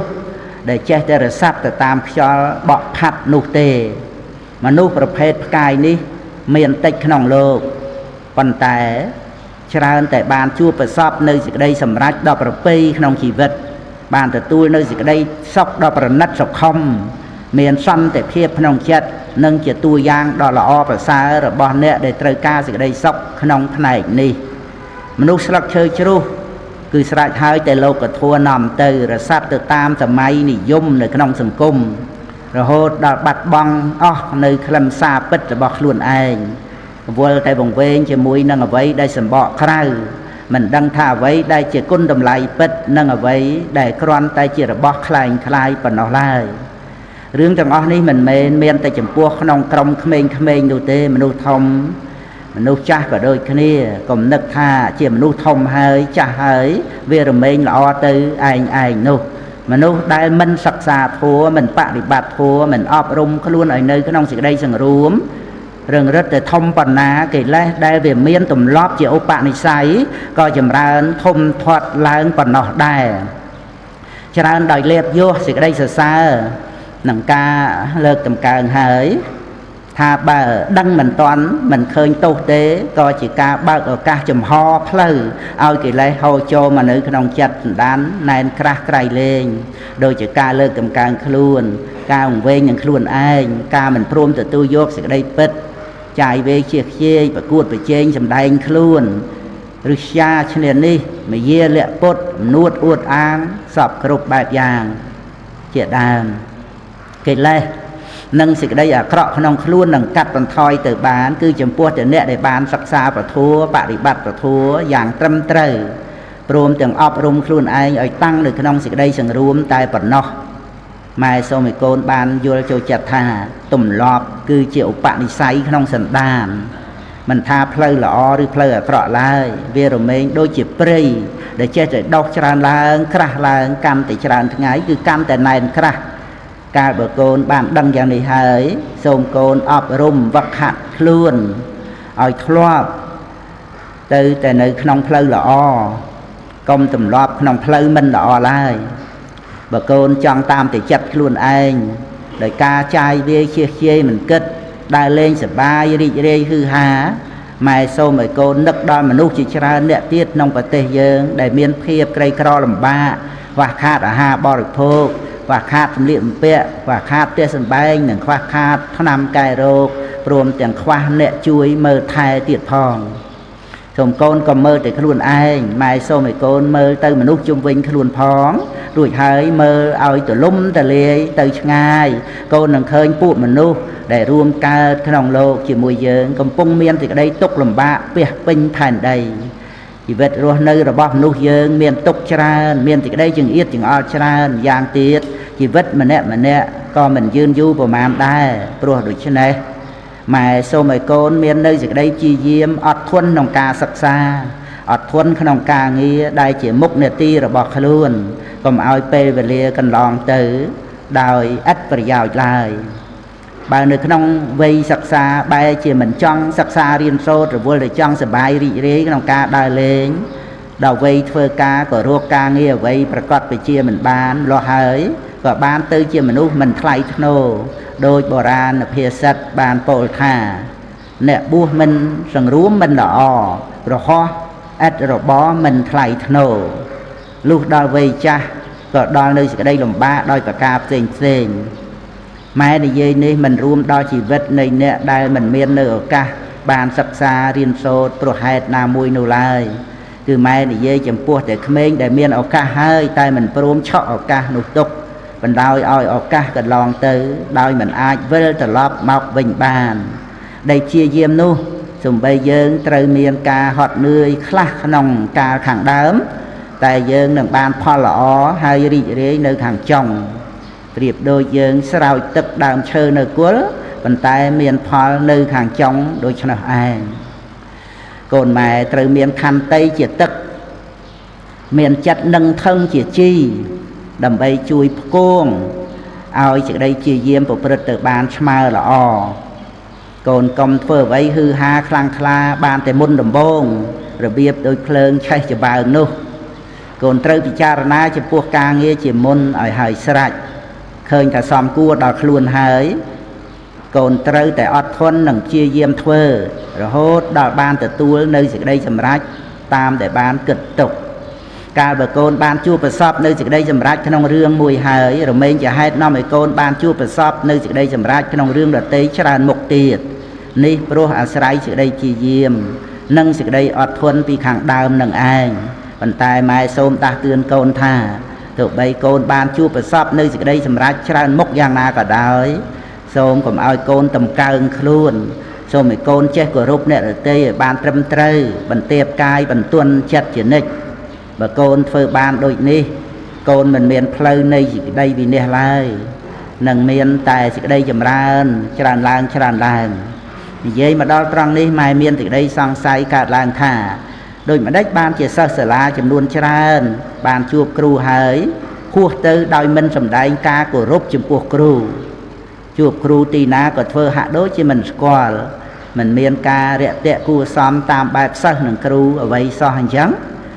ឬក៏គេខ្មាស់ថាគ្រូរបស់គេមានការអោនថយយ៉ាងនេះមួយយ៉ាងនោះមួយក្នុងរឿងនេះចំពោះគ្រូមិនជាអ្វីឡើយតែសេចក្តីសាបសូន្យនឹងធ្លាក់ទៅលើសិស្សនោះជាពិតប្រាកដយ៉ាងហោចណាស់ក៏សាបសូន្យនៅគុណសម្បត្តិម្យ៉ាងក្នុងខ្លួនទៅហើយដែរម៉ែសូមឲ្យកូនជាមនុស្សទន់ភ្លន់ទាំងកាយទាំងចិត្តគោរពដឹងគុណគ្រូស្មើដើមស្មើចុងកូនម៉ែត្រូវតែជាមនុស្សមានគុណសម្បត្តិឲ្យបានគ្រប់គ្រាន់ដោយពាក្យចាស់បានពោលថាងើយស្កកអោនដាក់គ្រាប់មេឃក្រូចដែលមានផ្លែក្នុងចំការហាក់ដូចជាបន្ទាបខ្លួនគោរពមនុស្សគ្រប់គ្នាដែលដើរទៅមកចំណែកមេឃក្រូចដែលងាប់ឬគួស្រូវដែលស្កករឹងកញ្ញាងមើលទៅមិនមានភាពល្អល្អះគួរឲ្យរីករាយដូចជាមេឃដែលមានផ្លែឬគួស្រូវដែលដាក់គ្រាប់នោះឡើយការទន់ភ្លន់អោនលំទោននឹងរឹកពីសភាពរៀបសារមិនមែនជាគ្រឿងសម្គាល់នៃភាពទន់ខ្សោយដោយប្រការណាមួយទេតាមពិតគឺជាគ្រឿងសម្គាល់នៃភាពរឹងប៉ឹងមាំមួនដែលជាលក្ខណៈនៃមនុស្សល្អសូមកូនចាំទុកថាទន់ភ្លន់ចំពោះអ្នកស្មើគ្នាជាមនុស្សសភាពរៀបសារទន់ភ្លន់ចំពោះអ្នកទេពជាងជាមនុស្សមានចិត្តខ្ពស់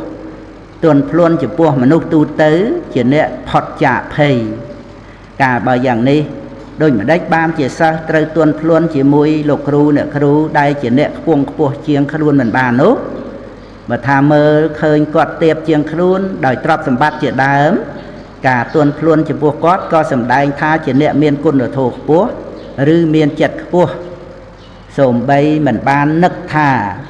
ជាគ្រូអាចារ្យរបស់ខ្លួនទេគ្រាន់តែជាមនុស្សទូទៅការទន់ភ្លន់ចំពោះគាត់ក៏នាំឲ្យរួចផុតអំពីភ័យផងដែរបើកូនម៉ែមានភាពទន់ភ្លន់ចេះគោរពឲ្យបានសមគួរតាមឋានៈកូនម៉ែមានតែសេចក្តីចម្រើនដោយចំពោះគឺកូនស្រីគួរទន់ភ្លន់បន្ទន់កាយរៀបរយរឹកពេឲ្យបានប្រពៃមែនទែនរឹងរិតតែសុភាពទន់ភ្លន់ច្រើនប៉ុណ្ណាក៏រឹងរិតតែមានតម្លៃច្រើនប៉ុណ្ណោះកូនកុំនឹកច្រឡំថាគុណសម្បត្តិបែបនេះវាហួសសម័យទៅហើយនោះតាមពិតគុណសម្បត្តិបែបនេះគឺត្រូវការជាចាំបាច់បំផុតព្រោះជារបស់ក្រកម្ររកបានក្នុងសម័យសពថ្ងៃនេះទៀតផងឪពុករបស់កូនធ្លាប់បាននិយាយថាស្ត្រីជាធនធានមនុស្សដ៏មានគុណតម្លៃច្រើនបំផុតច្រើនរហូតដល់ទៅមិនដឹងថាប្រមាណប៉ុណ្ណាស្ត្រីជាធនធានដ៏ល្អក្រៃលែងជាងទ្រព្យសម្បត្តិដែលមនុស្សយើងមានស្ត្រីជានិមិត្តរូបនៃសេចក្តីអត់ធន់ការលះបង់ខ្ពស់និងភាពទន់ភ្លន់ស្រគត់ស្រគំនិងនួនសុភាពរៀបសារស្ត្រីជាកម្លាំងចិត្តស្ត្រីមានតម្លៃជាងថ្ងៃសៅរ៍ថ្ងៃអាទិត្យឬក៏ថ្ងៃដទៃទៀតដែលជាថ្ងៃឈប់សម្រាកអំពីការងារស្ត្រីជាអ្នកលះបង់សេចក្តីសុខផ្ទាល់ខ្លួនដើម្បីមនុស្សដែលខ្លួនស្រឡាញ់ដូចជាបុត្រធីតាឬក៏ស្វាមីមានសេចក្តីអត់ធន់យ៉ាងខ្ពស់ក្នុងការចិញ្ចឹមបីបាច់ថែរក្សាកូនឲ្យបានរស់ដល់ធំមានការគ្រប់គ្រងទៅលើការបរិភោគការសម្រាកការសិក្សារៀនសូត្រជាដើមរបស់កូនមានការទទួលខុសត្រូវក្នុងរឿងគ្រួសារសពគ្រប់អាចធន់ទ្រាំទទួលទុកបានច្រើនរឿងក្នុងពេលដែលបរិសុទ្ធជាស្វាមីចេញទៅភ្លើតភ្លើនរីករាយជាមួយមិត្តភ័ក្តិជាមួយសុរាជាមួយនារីដតីលក្ខឪពុកកូនបាននិយាយបញ្ជាក់ដល់រឿងនេះថាគាត់ធ្លាប់ឃើញមេសនៈនិងមេឆ្មាអត់ធន់ចិញ្ចឹមកូនយ៉ាងគួរឲ្យអាណិតក្នុងពេលវេលាដែលឈ្មោលបានទុកកូនឲ្យហើយក៏លះបង់ចោលមេបាត់ទៅមនុស្សប្រុសដែលមានសភាពដូចជាសនៈនិងឆ្មាឈ្មោលក៏មានបន្តិចនៅក្នុងលោកប៉ុន្តែដែលឪពុកកូនបានពោលមកនេះមិនមែនបានសេចក្តីថាស្ត្រីសុទ្ធតែល្អក្រៃលែងទៅទាំងអស់គ្រប់គ្នានោះទេដែលជាមនុស្សស្ត្រីមិនល្អថោកថយក៏មានដែរព្រោះការប្រព្រឹត្តខុសអំពីលក្ខណៈរបស់ស្ត្រីសូមកូនម៉ែយល់ដឹងថាឲ្យតែជាមនុស្សទោះជាស្ត្រី ឬប្រុសក៏សុទ្ធតែល្អប្រសើរតាមធម្មជាតិទាំងអស់ព្រោះកំណើតមនុស្សកើតអំពីកុសលកម្មប៉ុន្តែដែលមានមនុស្សមិនល្អនោះដោយសារខ្វះស្មារតីគ្រប់គ្រងខ្លួននឹងឯងឪពុករបស់កូនមិនយល់ស្របក្នុងរឿងប្រកួតបវរកញ្ញាគ្រប់ប្រភេទចំណែកម៉ែក៏ដូចគ្នាព្រោះយល់ឃើញថាវាជាការទម្លាយយកសេរីរបស់ស្ត្រីទៅវិញទេនាងមិនគួរព្រមខ្លួនចូលមកជាគ្រឿងលេងរបស់សង្គមឡើយនាងមិនមែនជាបក្សីតូចក្នុងទ្រង់មាសដែលដើរដែលឈួរឲ្យមនុស្សជ្រើសរើសថាមួយណាល្អដាច់គេហើយក៏ចងបោឲ្យទៅនោះទេសូម្បីនាងបានទទួលតំណែងលេខ1ប្រចាំប្រទេសឬប្រចាំពិភពលោកក៏ដោយក៏មិនមែនពិតថានាងល្អបំផុតក្នុងប្រទេសឬក្នុងពិភពលោកនោះឡើយព្រោះនៅមានស្ត្រីដែលល្អជាងនាងច្រើនណាស់ដែលគេមិនព្រមចូលមកប្រកួតមិនព្រមដាក់ខ្លួនឲ្យទៅជាគ្រឿងលេងរបស់សង្គមម៉ែយល់ថាកិច្ចការនេះគួរតែមិនចាំបាច់ឲ្យមានក្នុងសង្គមឡើយថ្ងៃនេះម៉ែបានពន្យល់កូនវែងឆ្ងាយណាស់ហើយកូនចូលចិត្តស្ដាប់ពាក្យឪពុកម្ដាយទូលមានធ្វើឲ្យឪពុកម្ដាយមានសេចក្តីសុខក្នុងចិត្តម៉ែសូមឲ្យពរដល់កូនសូមឲ្យកូនម៉ែសម្បូរទៅដោយគុណសម្បត្តិដោយបានពោលហើយនោះគឺជាសេចក្តីសុខរបស់ម៉ែហើយក៏ជាពរដែលកូនក៏បីជូនត្រឡប់ឲ្យដល់ឪពុកម្ដាយរបស់កូនវិញដែរអវាទម៉ែចុងក្រោយបើកូនម៉ែជាយាមហាត់អត់ធន់ចំពោះរឿងបន្តិចបន្តួចបន្តបន្សំបានក៏មិនចាំបាច់ត្រូវទៅអត់ធន់ក្នុងរឿងធំដែរមានរឿងដែលគួរឲ្យប្លែកមួយក្នុងមនុស្សយើងគឺមានមនុស្សមិនតិចអ្នកឡើយដែលមិនអាចអត់ធន់ចំពោះពាក្យសុសៀតចាក់ដោតនឹងការមើលងាយពីអ្នកដទៃបានរហូតដល់ទៅសម្លាប់គេប៉ុន្តែបែរទៅជាចេះអត់ធន់នៅក្នុងគុកបានដល់10-20ឆ្នាំឬអាចមួយជីវិតទៀតផងនោះខ្លះមិនដល់ថ្នាក់សម្លាប់គេទេតែបែរទៅជានាំយកពាក្យសុសៀតជាដើមនោះមកសម្លាប់សេចក្តីសុខរបស់ខ្លួនឯងទៅវិញតាមពិតនោះបើយើងមិនយកវាមកទុកក្នុងចិត្តហើយយើងនឹងរស់នៅជាមួយសេចក្តីស្ងប់ក្នុងโลกនេះមិនមានការរស់នៅជាមួយនឹងអ្វីឲ្យប្រសើរដូចជាការរស់នៅជាមួយនឹងសេចក្តីស្ងប់ឡើយដើម្បីសេចក្តីស្ងប់កើតមានក្នុងចិត្តកូនត្រូវតែចេះអត់ធន់តែកុំចេះអត់ធន់របៀបដូចគោដូចក្របីនោះត្រូវតែរៀនឲ្យឆ្លាតផងទើបអាចកសាងសេចក្តីស្ងប់ទៅបានកូនត្រូវស្គាល់តម្លៃនៃសេចក្តីល្អគ្រប់យ៉ាងចំពោះសេចក្តីល្អទោះជាអ្នកណាដឹងអ្នកណាឃើញឬមិនដឹងមិនឃើញក៏ដោយអ្នកណាលើកចំកើងឬក៏មិនលើកក៏ដោយបានលៀបបានយោះឬអត់ក៏ដោយគឺជាសភាវៈដែលគួរតែធ្វើនឹងឯងព្រោះសេចក្តីល្អជារង្វាន់ដែលត្រូវទទួលបានស្រេចទៅហើយអាវតែមួយកាលដែលចោលពាក់គឺជាអាវចោលមនុស្សទាំងឡាយគេស្អប់ខ្ពើមកាលបើអ្នកចិត្តបន់ពាក់ក៏ទៅជាអាវរបស់អ្នកចិត្តបន់មនុស្សទាំងឡាយគេបូជាទីកន្លែងតែមួយកាលបើមនុស្សអាក្រក់គេអាស្រ័យនៅគឺជាកន្លែងដែលគួរឲ្យរង្គៀសខ្លាចលុះដល់មនុស្សល្អចូលទៅនៅអាស្រ័យវិញទីនោះក៏คล้ายទៅជាពរជនីយដ្ឋាននោះយើងមានឆ្អឹងមានសាច់មានឈាមដូចគ្នាក៏ប៉ុន្តែនោះទាំងឡាយគេមាក់ងាយឬបូជាគឺស្រេចហើយតែចិត្តដែលអាស្រ័យនៅក្នុងកាយនឹងឯងកាលបើសេចក្តីពិតច្បាស់លាស់យ៉ាងនេះហើយចូលកូនម៉ែជ្រើសរើសយកដោយខ្លួនឯងចុះថាតើត្រូវធ្វើយ៉ាងណាសេចក្តីសុខតាមផ្លូវលោកក្រេបផឹកយូរទៅរឹតតែសាបដោយបរិភោគអំពើពីគល់ទៅរកចង់យ៉ាងឯងចំណែកសេចក្តីសុខតាមផ្លូវធัวវិញរឹតតែក្រេបផឹករឹងរឹតតែផ្អែមឡើងរបៀបដូចបរិភោគអំពើពីចង់ដេញទៅរកគល់ព្រោះហេតុនេះទៅព្រះសម្មាសម្ពុទ្ធទ្រង់ត្រាស់សម្ដែងថាសច្ចៈនឹងឯងដែលមានរស់កប់ប្រពៃលើអស់រស់ទាំងពួងឬម្យ៉ាងទៀតថារស់ព្រះធម៌រមែងឈ្នះអស់រស់ទាំងពួងមនុស្សដែលមិនបានសិក្សាអំពីសេចក្តីល្អសូម្បីតែរបស់ដែលល្អប្រកបចំពោះមុខក៏មិនចេះចាប់យកមកទុកឡើយកុំចាំបាច់និយាយដល់តែការស្វែងរកចំណែកអ្នកដែលបានទទួលនៅការសិក្សាយល់អំពីសេចក្តីល្អរមែងមិនលះបង់ចោលនៅសេចក្តីល្អដែលប្រកបនៅចំពោះមុខផងនិងស្វែងរកសេចក្តីល្អដទៃទៀតផង អ្នកស្វែងរកល្អរមែងបានជួបល្អអ្នកស្វែងរកអាក្រក់រមែងបានជួបអាក្រក់ត្រូវការជាសេដ្ឋីតែមិនចេះសន្សំទ្រព្យត្រូវការជាមនុស្សល្អតែមិនចេះសន្សំសេចក្តីល្អទាំងពីរយ៉ាងនេះតើអាចបានយ៉ាងដូចម្ដេចទៅភ័យវិបត្តិដែលកើតអំពីអ្នកដទៃឬកើតអំពីខាងក្រៅនៅមានផ្លូវការពារបានព្រោះខ្លួនឯងក៏មិនបានរួមដៃជាមួយនឹងភ័យវិបត្តិនោះខំប្រឹងការពារឬក៏រត់គេចញាតិមិត្តបងប្អូនក៏ល្មមអាចនឹងជួយការពារបានចំណែកភ័យវិបត្តិដែលកើតអំពីខ្លួនឯងពោលគឺកើតអំពីការធ្វើរបស់ខ្លួនវិញនោះការពារបានដោយលំបាកណាស់ព្រោះខ្លួនឯងក៏មិនបានតស៊ូការពារថែមទាំងរួមដៃទៀតផងតើអ្នកណានឹងអាចជួយបានដូច្នេះឧបនិស្ស័យអាក្រក់ដែលកើតឡើងក្នុងខ្លួនឯងនោះក៏បីឃើញថាជាភយន្តរាយដល់កាចសាហាវរបស់ខ្លួន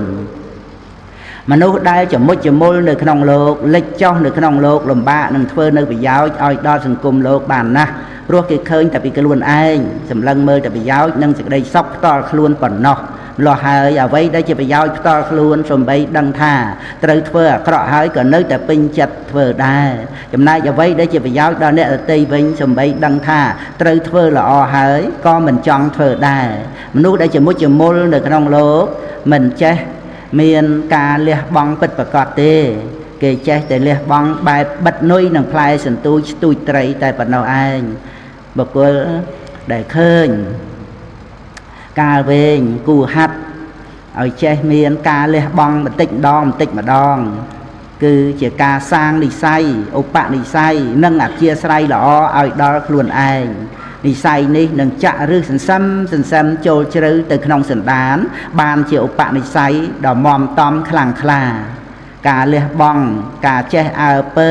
និងការជួយសង្គ្រោះបានរីកផ្សាយទលំទលាយក្នុងសន្តានចិត្តរហូតអាចធ្វើនៅអ្វីដែលមនុស្សទាំងឡាយធ្វើបានដោយលំបាកដូចជាព្រះបរមពុរិស័ទក្រោយមកបានជាព្រះសម្មាសម្ពុទ្ធព្រះអង្គទ្រង់លះបង់គ្រប់យ៉ាងដើម្បីសេចក្តីល្អ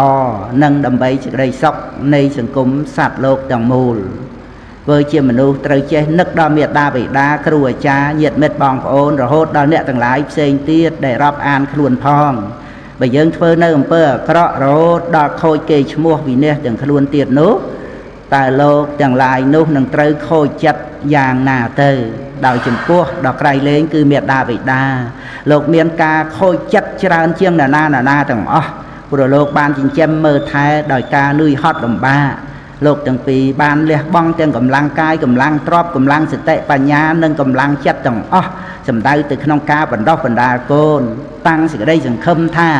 នឹងបានរីករាយជាមួយសេចក្តីល្អរបស់កូនប៉ុន្តែត្រឡប់ជាបានស្ដាប់បានឮតែរឿងអាក្រក់របស់កូនតើលោកមានការខកចិត្តបណ្ណាទៅតើជាការចាក់ទម្លុះទម្លាយចិត្តរបស់លោកអ្នកដែលមានគុណយ៉ាងណាទៅហើយកូនប្រុសស្រីទាំងឡាយហើយសូមកូនជួយម៉ែឲ្យបានសម្រេចបំណងដែលជាទិសដៅនៃការអប់រំចិញ្ចឹមកូនគឺសូមឲ្យកូនបានជាមរតកដ៏សំខាន់បំផុតជាមរតកដែលម៉ែត្រូវប្រគល់ឲ្យដល់ប្រទេសជាតិនិងពិភពលោកកាលបើម៉ែបំពេញនៅតួនាទីរបស់ខ្លួនបានសម្រេចដោយកូនម៉ែបានជាមនុស្សល្អហើយ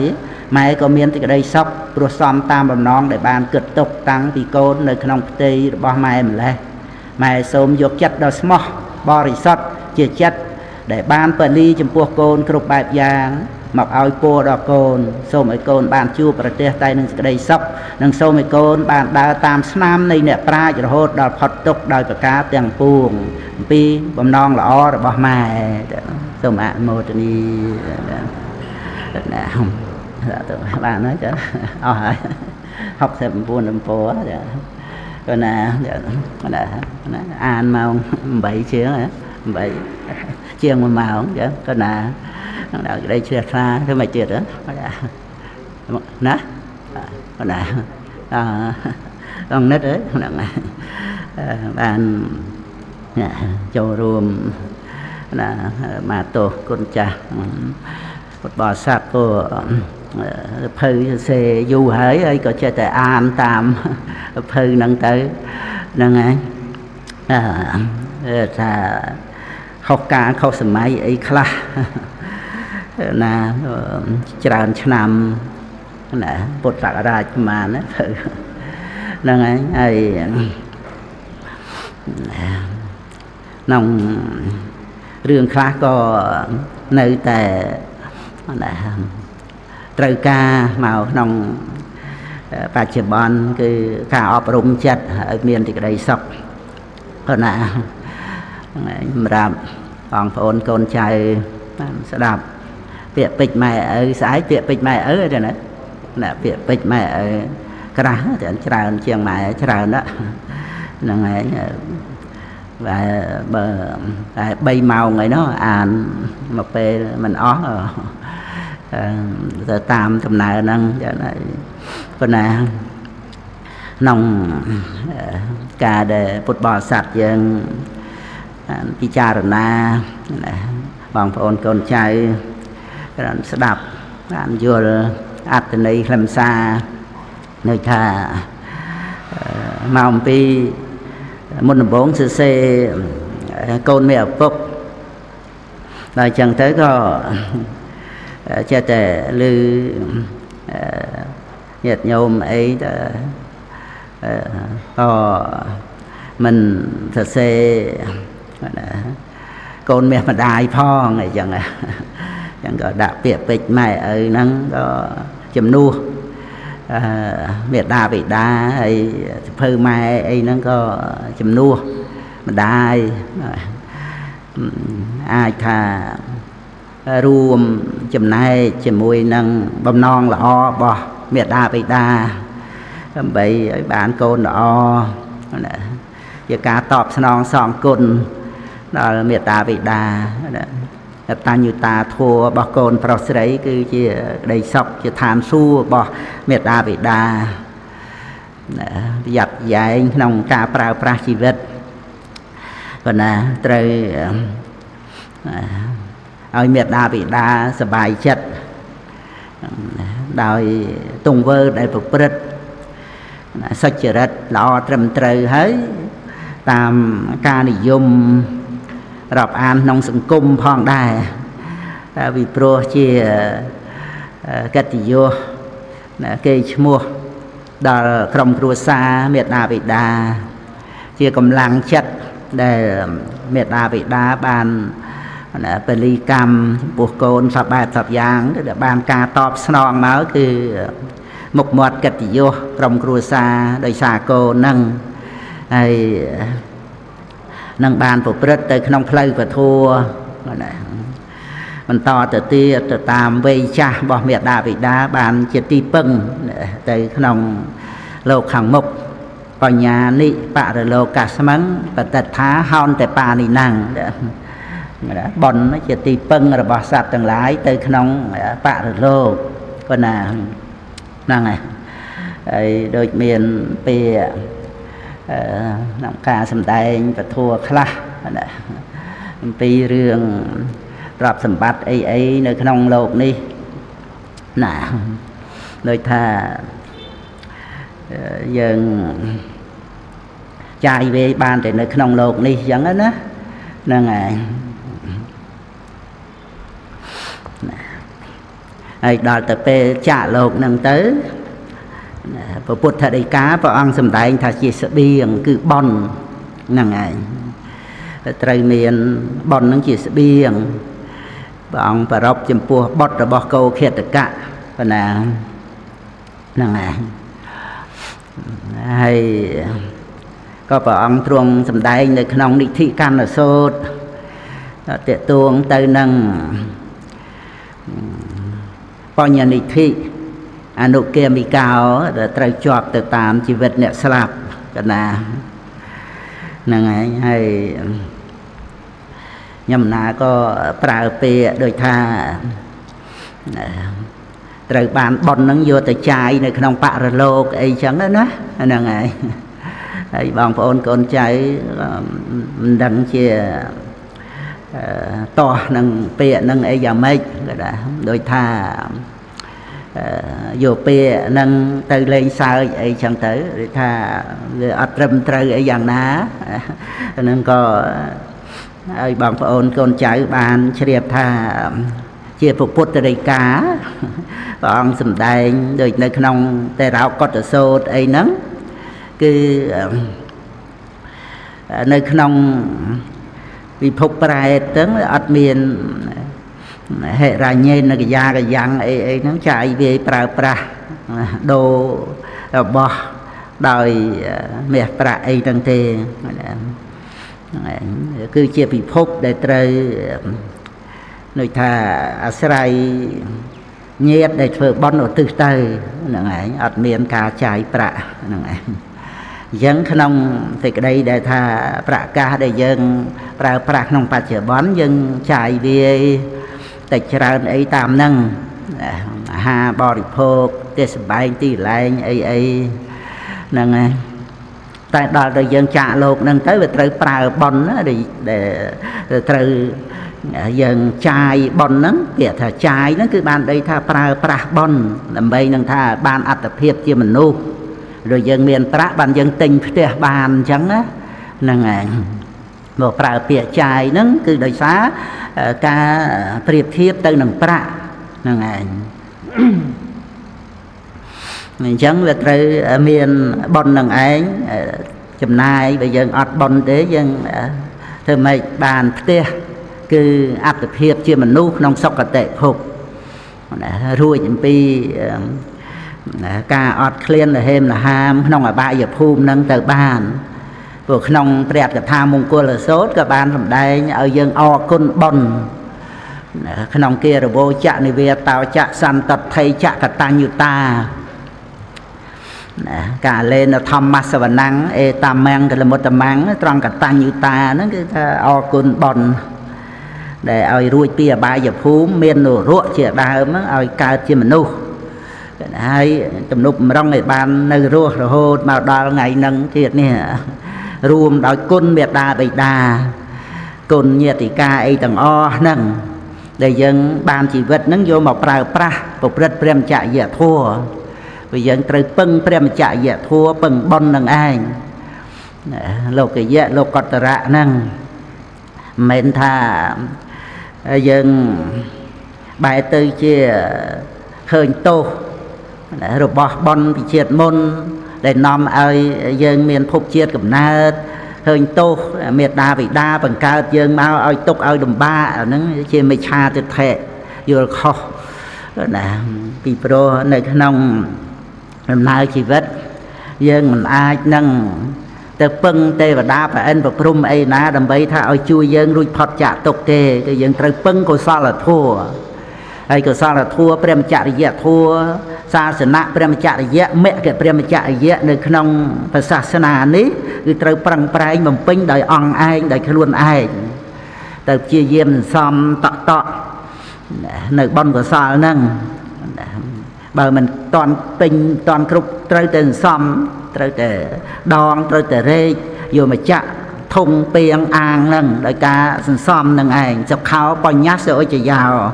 ការសន្សំបុណ្យនាំមកនៅសេចក្តីសុខអត់មានវិធីដទៃដែលនឹងថាទៅយ៉ាងម៉េចឲ្យបានជាទីពឹងដើម្បីជួយខ្លួនឯងឲ្យរួចពីអបាយភូមិរួចពីវដ្តសង្សារក្រៅពីព្រមចរិយធម៌ហ្នឹងទេអញ្ចឹងត្រូវសន្សំហើយសន្សំក៏ត្រូវអាស្រ័យជីវិតរស់នៅក្នុងកំណើតជាមនុស្សហើយបានជួបនឹងពុទ្ធសាសនាទៀតនេះត្រូវប្រើប្រាស់ជីវិតនឹងយ៉ាងក្រៃលែងហើយដើម្បីបានជីវិតនឹងយកមកប្រើប្រាស់នេះអាហ្នឹងហើយគឺត្រូវតែបញ្ជាក់ទៅដល់គុណណាมันអាចឃើញទៅជាទោសទេណាពីព្រោះរឿងនិយាយទោសដោយបរមត្ថអវិជ្ជាបច្ចយាសង្ខារបច្ចយាវិញ្ញាណังជាបរមត្ថវដ្តសង្សារប៉ុន្តែនៅក្នុងโลกនេះគឺត្រូវនិយាយពីគុណដូចជាគុណធម៌កុសលធម៌ណាដោយដែលជាគុណដែលជាបុណ្យបារមីអីទាំងអស់ហ្នឹងធ្វើឲ្យព្រះអង្គបានត្រាស់ដឹងជាព្រះសម្មាសម្ពុទ្ធអាហ្នឹងគឺត្រូវនិយាយទៅក្នុងគុណរបស់បុណ្យគុណមេត្តាបិតាមេត្តាគុណបេតិគុណពុទ្ធគុណធម្មគុណសង្ឃគុណតែនិយាយពីគុណដែលមានឧបការៈព្រះឧបជាព្រះអាចារ្យអីទាំងអស់ហ្នឹងគឺនិយាយពីគុណគឺសេចក្តីល្អដែលផ្ទុយពីទោសគឺអកុសលធម៌ចំពោះរឿងគុណរឿងទោសហ្នឹងមានពីរគូ គុណក្នុងលោកគឺសេចក្តីល្អផ្ទុយអំពីទោសដែលជាការប្រព្រឹត្តមិនល្អចំណែកមកគូទៀតគឺថាទោសបរមត្តក្នុងវដ្តសង្សារទុក្ខសមុទយៈមិនទៀងជាទុក្ខជាទោសហ្នឹងគុណគឺលោកតរៈធัวព្រះនិព្វានដែលរួចផុតចាកទុក្ខអញ្ចឹងគឺនៅក្នុងលោកហ្នឹងយើងត្រូវនិយាយពីគុណដែលជាឧបការៈឲ្យកុសលធម៌ចម្រើនឡើងសម្រាប់អរិយមគ្គដើម្បីបាននៅបរមសុខនឹងឯងអញ្ចឹងក្នុងសេចក្តីដើម្បីឲ្យបងប្អូនកូនចៅបានជ្រាបអំពីរឿងដំណើរជីវិតព្រោះវាមិនមែនបញ្ជាប់ត្រឹមស្លាប់វាត្រូវប្រព្រឹត្តទៅតាមកម្មប៉ុន្តែហ្នឹងហើយអញ្ចឹងណដ្ឋិកម្មងសមੰតលៀងនឹងឯងក្នុងលោកីហ្នឹងកម្លាំងអ្វីស្មើនឹងកម្លាំងកម្មមិនមាននឹងឯងត្រូវនៅក្នុងកម្មចាត់ចែងសំបីទេវតាប្រអិនប្រព្រំរូបព្រំអរូបព្រំយៈមេអីក៏ដោយប្រព្រឹត្តទៅតាមកម្មព្រះពុទ្ធអង្គក៏មិនយ៉ាងដទៃត្រូវបដិសន្ធិក៏ដោយសារកម្មជាបច្ច័យមានវិបាករបស់កម្មប្រព្រឹត្តទៅរហូតទល់គ្នានឹងចុតិចិត្តបរិនិព្វានចុងក្រោយព្រោះណាដោយអនុបាទិសេសនិព្វានចុតិចិត្តមិនជាបច្ច័យនៃការកើតហ្នឹងចុតិចិត្តហ្នឹងក៏វិបាករបស់កម្មកម្មណាវត្តតិលោកោកម្មណាវត្តតិបជាហ្នឹងអញ្ចឹងគឺក្នុងពេលដែលថាក្រោយពីស្លាប់ទៅត្រូវចាយបុណ្យហ្នឹងគឺក្នុងសេចក្តីដែលថាត្រូវប្រើប្រាស់បុណ្យហ្នឹងឯងសម្រាប់ទៅលោកខាងមុខណាដោយថាយើងត្រូវជួលអត្តភាពជាមនុស្សឬក៏សុគតិភពដើម្បីបានប្រើប្រាស់ប្រព្រឹត្តព្រះមច្ចរិយធម៌10ពធัวសិក្សាពធัวរបស់ព្រះអរិយៈរបស់ព្រះសម្មាសម្ពុទ្ធដែលព្រះអង្គសម្ដែងមកមានព្រះអរិយៈព្រះអរហន្តត្រួតត្រងចាំទុកសម្ដែងនៅទេវលោកព្រហ្មលោកអីទាំងអស់ហ្នឹងតែសុគតិភពក្នុងកំណើតមនុស្សក៏បានចូលកាន់ភ្នោះបួសជាបព្វជិតគឺត្រូវការបុណ្យនឹងឯងដែលត្រូវប្រើប្រាស់ដើម្បីឲ្យបានអត្តភាពនឹងថាជារបស់ជួលក៏ជួលទៅត្រូវសងឲ្យដល់លោកនេះវិញត្រូវប្រើប្រាស់បុណ្យនឹងប្រៀបដូចជាប្រាក់អញ្ចឹងយើងយកទៅដាក់ធនាគារវានៅក្នុងធនាគារប៉ុន្តែបើយើងកប់ទុកជាបញ្ញនិធិដែលព្រះអង្គសម្ដែងនៅក្នុងនិធិកណ្ឌសោតហ្នឹងបុណ្យនឹងគឺថាឲ្យសម្រេចបានដោយសពគ្រប់ក្នុងសម្បត្តិលោកីដោយរូបសម្លេងវណ្ណៈទ្រង់ទ្រាយល្អអញ្ចឹងទៅបានយោបានបរិវាររក្សាបុណ្យបានសម្បត្តិមនុស្សបាត់ទេវតាសម្បត្តិដាច់ចក្រពត្តិអីទៅនឹងយ៉ាងណារហូតដល់ទៅបាននៅនិព្វានសម្បត្តិទៀតផងហើយនឹងគុណពិសេសផ្សេងផ្សេងនៅក្នុងព្រះអរហន្តទាំងឡាយដែលសម្ពិទាអភិញ្ញាអីទាំងអស់ហ្នឹងសាវកៈបារមីញាណបច្ចេកពោធិញាណហើយនឹងបានជាព្រះសម្មាសម្ពុទ្ធសុទ្ធតែអាស្រ័យនៅបញ្ញនិធិកំណត់បុណ្យនឹងទាំងអស់ហ្នឹងឯងដែលត្រូវសម្រេចក្នុងជាតិនឹងបណ្ណាហើយដែលយើងរស់នៅដោយសារបុណ្យកើតមកដោយសារបុណ្យទំនុកបំរុងហ្នឹងហើយនឹងដោយសារគុណបុព្វការីដោយសពគ្រប់ក៏ត្រូវតែអាស្រ័យគុណបុណ្យនឹងឯងតទៅទៀតហ្នឹងពាក្យដើម្បីឲ្យពុទ្ធបរិស័ទយើងបានជ្រាបអំពីតម្លៃនៃបុណ្យយើងត្រូវប្រើប្រាស់បុណ្យត្រូវចាយបុណ្យហ្នឹងពាក្យចាយហ្នឹងគឺប្រើជំនួសប្រាក់ហ្នឹងឯងបើយើងចាយប្រាក់អត់បានទៅតែចាយបុណ្យហ្នឹងឯងបុណ្យទៅតែសំឲ្យល្អិតស្មើនឹងចិត្តហ្នឹងដំណើរជីវិតប្រព្រឹត្តទៅដោយអភិសង្ខារដែលចាត់ចែងរៀបចំដំណើរជីវិតហ្នឹងហ្នឹងឯងហើយក៏ចំណុចមួយទៀតសម្រាប់ពុទ្ធបរិស័ទយើងដោះស្រាយបញ្ហាមកស្មាញក្នុងជីវិតដោយសពគ្រប់អំពាក់វៈវិនជាមួយនឹងអ្នករតីអីហ្នឹងដែលយើងតែងតែគិតវិនិច្ឆ័យកាត់ក្តីឲ្យអ្នកនេះចេះឲ្យអ្នកនោះចោះត្រូវតែយ៉ាងនេះត្រូវតែយ៉ាងនោះហើយមិនបានដោយបំណងប្រាថ្នាក៏កើតទុក្ខណាមួម៉ៅក្តៅក្រហាយខឹងក្រោធចងកម្មពីវេរាវិវាទតោះតេងអីទាំងអស់ហ្នឹងដោយសារចំណង់របស់យើងខ្លួនឯង mà ông pi chấm non nắng chặt chay như điệp chom từ tam ca sừng xòm đời anusai cam ria kia anusai và đệ kia anusai để chấm ngon để không về từ ni để sau giờ rom nắng chẳng có về nhang phi sang kha cứ cam nắng ơi và bật tới chia vì việt này không thì phục lộc nâng ai mình thà sớm mai thì đau mau phần nâng sớm mai sập ngay để che cật cu ơi nụ mình nè bàn sập che chui che sừng khô khné bàn tay có miền riêng đòn tê chèn đi khné đòi băng đòi chừng krem đòi bị khiếtอย่างna cứ vìสำหรับดอยนายตันหาบอกขลุ่นนักนั่งให้สำหรับพุทธบริษัทเยิงนั่นคือเอาเยิงบานมาโยดังท่านูเยิงเนี่ยนั่งแต่งเยิงถึงเนี่ยใจนั่นคือเมียนปัจจัยเต็มเตยการลาเยิงก็บานแต่จัดใจรีบจอมบังการเนี่ยใจไอ้เต้แต่เยิงแต่จัดใจรีบจอมไอ้เกณฑ์ใจไอ้เกณฑ์เจ้าอย่าไม่นั่งเวกรอนในชีกำนัดท่างวงนี่về chữ miền nâng nằm ở dân ca tục tại dân cây ca bạch ná về ở ban đôi bầm nón về cây ca tục á nâng đây sóc về mình ở trong để tha dân tìm tia ấy bàn nâng tới bàn sóc mình đấy chẳng bàn nâng tới có về nơi tìm miền rương to nơi tìm miền rương mình khóc chăng rồi nói về nơi trong ca để dân ấp rùm chật năng mình to chỉ mùi năng vậy vậy nữa cái đông lô sạch chạ này gì vật ai mình to là mình miền bầm non và thna chặt chạy huồng hai ở dạng đi ở dạng nú mà vì ấy mà bây giờ đăng thà vậy vậy nữa cái đông nú dân nông nè là tê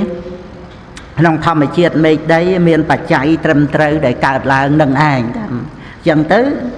về ham tân là hà đây dân tay để trời ca và na chọn ở nhà đi che chọn ở nuôi cho xà lánh của chọn ở rồi tu tiên miền ban từ đây sọc ấy chẳng tới đào tới chụp và tia tục tô rồi lại rằng ná của ca tục dùng sao ấy tam nâng rồi có thà sọp nhà ná của chọn ở nhà nâng vì nay hân hay ấy sọp cái rộp nâng ấy đào tới bầm non và na nó vì chỉ tục nâng rồi phiệp tiền tiền trời ca cho cái vị nè nâng chẳng tới có rinh rây rằm rây đòi khiết chia bạc nâng ai mình vị nè tới nè luôn ai ấy chẳng tới đòi cầm pi về đi đòi và năng về trên và vai và top chuột và cây tỏ tên còn nông cung thọp ấy tầng ở nâng từ về chỉ riêng vô vực đòi nãy đây lúc dưỡng về cho để chặt chạy tới cục kruông lơ về sna lơ chỉ vật bọn nè ở tây còn té một bò sạt dưỡng hàm khoát nơi nứt đầm bay tới chặt chạy cục kruông nè ở tây mà vì ấy mà bây giờ ban đăng phi và chạy đây vây vây để cả lại nó cứ ta với tâm trời từ tam cả điệp chom rồi bọc cam cái đóคือน้องมนุษย์เนี่ยมันเนี่ยวิญญาณปัจจัยชราอันตันใดปฐมเทียนในเลือกรรมในพระองค์ประกาศกรรมนาวัตเตโลกากรรมนาวัตเตไปเชียนั่งไงจะเมียนกาวินิชัยตรมตรยุติทัวให้สระมันจำบัดยังtừ trongวินิชัยกัดcái đâyถ้าเอาอย่างนี้เจ้าเอาอย่างนู้นเจ้าอันนั้นไปตามจัดตามกี่เลยบอกยังจ้องปันแต่กาเป็ดคือถ้าตรมตรโดยให้ก็นะโดยปัจจัยพอนั้นไปตรมตรตามให้ถ้าขนมนุ่มเนี่ยมันเนี่ยนั่นคือเมียนเทียบตรมตรยุติทัวโดยให้พอนั้นให้สระใจมันจำบัดยังควายังหรือวัวtừกึศกูจับใจไอ้เอาการตกครูนไอ้từนุเตการน่าไปยังศึกษาประดิบัติในขนมพุทธศาสนาอบรมจิตรานปัญญายังอัดเมียนจองกับนมกลมสอบอัดเมียนจองปีเวรีจะเปะเวะเว้นไอ้นั่นเนี่ยเตยเตแต่ก็เหม็นท่าเอาน่ะโตขุมห่อไว้หรือก็บาปอักษรบอเนี่ยเตยนั่งตือละอตือไอ้โดยการยังเอาอย่าพีก็ยังเพิ่มบานได้vì chỉ bỏ ra mặt thuaในขนมเนี่ยเตยเวลาเปิดตามกรรมปีเรียได้เมียนนั้นตามกรรมเจ็บใจละอมันละอนั้น វាជាច្បាប់ធម្មជាតិហ្នឹងយើងក៏មិនបានទៅផ្ដំទាអីដូចថាមានសភាពនៃចិត្តបន្ទុះតោះនំគុំស្អប់បតិចផ្ដាសាឲ្យគេអញ្ចេះឲ្យគេអញ្ចោះអីទៅទេព្រោះទាំងអស់ហ្នឹងគឺជាទុកទោសនៃវត្តដាក់ដែលគ្រប់គ្នាអត់មានអ្នកណាបង្កើតលោភៈទោសៈមោហៈឲ្យខ្លួនឯងណាយើងកំណត់បានអញ្ចឹងទៅវាឃើញថាជាសេចក្តីទុក្ខរបស់សត្វលោក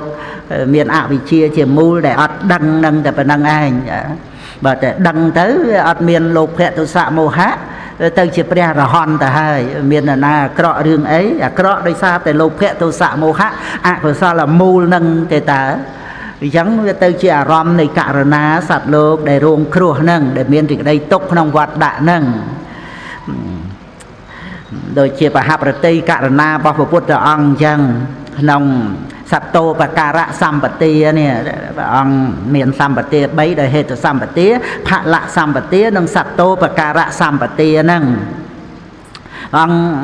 មានបហប្រតិករណាសត្វមានទេវតាប្រអិនប្រព្រំសាវកណាដែលមានបហប្រតិករណាស្មើនឹងព្រះអង្គសំបីតែព្រះអរហន្តហើយហ្នឹងប៉ុន្តែឧបនិស្ស័យនៃករណាត្រូវការបំពេញអភិនិហាបារមីមកត្រួតត្រងនៅបារមីឧបបារមីបរមត្តបារមីហ្នឹងដោយបហប្រតិករណាហ្នឹងហ្នឹងហើយអញ្ចឹងគឺករណាមាននៅក្នុងមហាប្រតិពុទ្ធអង្គដ៏ក្រៃលែងអត់មាននរណាប្រៀបស្មើទេប៉ុន្តែសត្វលោកនៅតែប្រព្រឹត្តទៅតាមកម្មអញ្ចឹងទោះបីតែប្រញាតនឹងព្រះអង្គបាទសុភពុទ្ធអីប្រទេវតតអីជាដើមហ្នឹងសពសត្វទាំងអស់ព្រះអង្គមានមហាប្រតិស្មើជាមួយគ្នានឹងព្រះរាហុលជាមួយនឹងព្រះអនន្តជាមួយព្រះអគ្គសាវកអគ្គសាវិកាដែលប្រណិប័តទៅតាមអាវាតរបស់ព្រះអង្គជាព្រះអរហន្តព្រះអង្គមានមហាប្រតិករណាបណ្ណាជាមួយនឹងប្រទេវតតជាមួយនឹងនាងចិញ្ចាមានវិការអីទាំងអស់និគ្រនដេរថៃអីហ្នឹងព្រះអង្គមានបាបតីករណាស្មើគ្នាហ្នឹងហើយប៉ុន្តែសត្វលោកនៅតែប្រព្រឹត្តទៅតាមកម្មអញ្ចឹងចំណុចហ្នឹងដើម្បីបញ្ជាក់ឲ្យបងប្អូនកូនចៅកុំឲ្យចងពៀវរាកុំឲ្យផ្ដំទាឲ្យគេអញ្ចេះឲ្យគេអញ្ចោះវាដុតរោលចិត្តខ្លួនយើងវាបាបកម្មវាភាពសាហាវវាភាពអាក្រក់ក្នុងចិត្តរបស់យើងឯងមកពីយើងអត់យល់ពីច្បាប់យុត្តិធម៌ត្រឹមត្រូវសម្រាប់ជីវិតមនុស្សដល់យើងយល់ទៅណាមិនមែនត្រឹមតែមិនសមបាបកម្មពីវេរាទេមានសេចក្តីសុខផុតទុក្ខផុតកង្វល់ទៀតអាកង្វល់ដែលយើងត្រូវទៅគ្រប់គ្រងហួងហែងនៃអតីតថាមានបញ្ញត្តិមកជាអារម្មណ៍មាននៅក្នុងឧបេក្ខាព្រហ្មវិហារទៅដែលសត្វលោកប្រព្រឹត្តទៅតាមកម្មរហូតដល់ទៅអប់រំទេវតាឧបេក្ខាញាតក្នុងវិបស្សនាអ្វីហេតុផលបរមត្តត្រឹមត្រូវដល់អញ្ចឹងការមិនប្រកម្មមិនគ្រប់គ្រងមិនហួងហែងមិនកើតទុកជាមួយគ្នានឹងការប្រព្រឹត្តទៅនៃសង្ខារធัวទាំងមានវិញ្ញាណទាំងអត់វិញ្ញាណហ្នឹងជាសេចក្តីសុខត្រង់ដែលថាអ្វីវាអត់ប្រកបមកឲ្យយើងគ្រប់គ្រងហួងហែងវាត្រឹមត្រូវយុត្តិធម៌នៅក្នុងមនុស្សសត្វបុគ្គលទាំងយើងទាំងអ្នកដទៃទាំងធម្មជាតិមេឃដីហ្នឹងហើយស្រេចគឺថាមានបច្ច័យចាត់ចែងរៀបចំតាំងពីកើតរហូតដល់ធម្មតាសង្ខារវាត្រូវរលត់ទៅអត់មានកន្លែងណាដែលសម្រាប់ឲ្យយើងខ្វល់យើងរវល់ទៅកើតទុក្ខឬក៏ទៅចាប់យកមកទៅជារបស់យើងក៏ទេដែរហ្នឹងហើយដែលពុទ្ធបរិស័ទយើងត្រូវបានសម្រេចអាកិញ្ញnăngអនាទាននាងការដែលមិនប្រកម្មការដែលមិនកង្វល់ជាទីពឹងហ្នឹងគឺត្រូវយើងសិក្សាប្រធัวធម្មោហវេរកតិធម្មចារឹងធัวរមែងរក្សានៅអ្នកប្រព្រឹត្តធัวទាំងសូមអនុមោទនា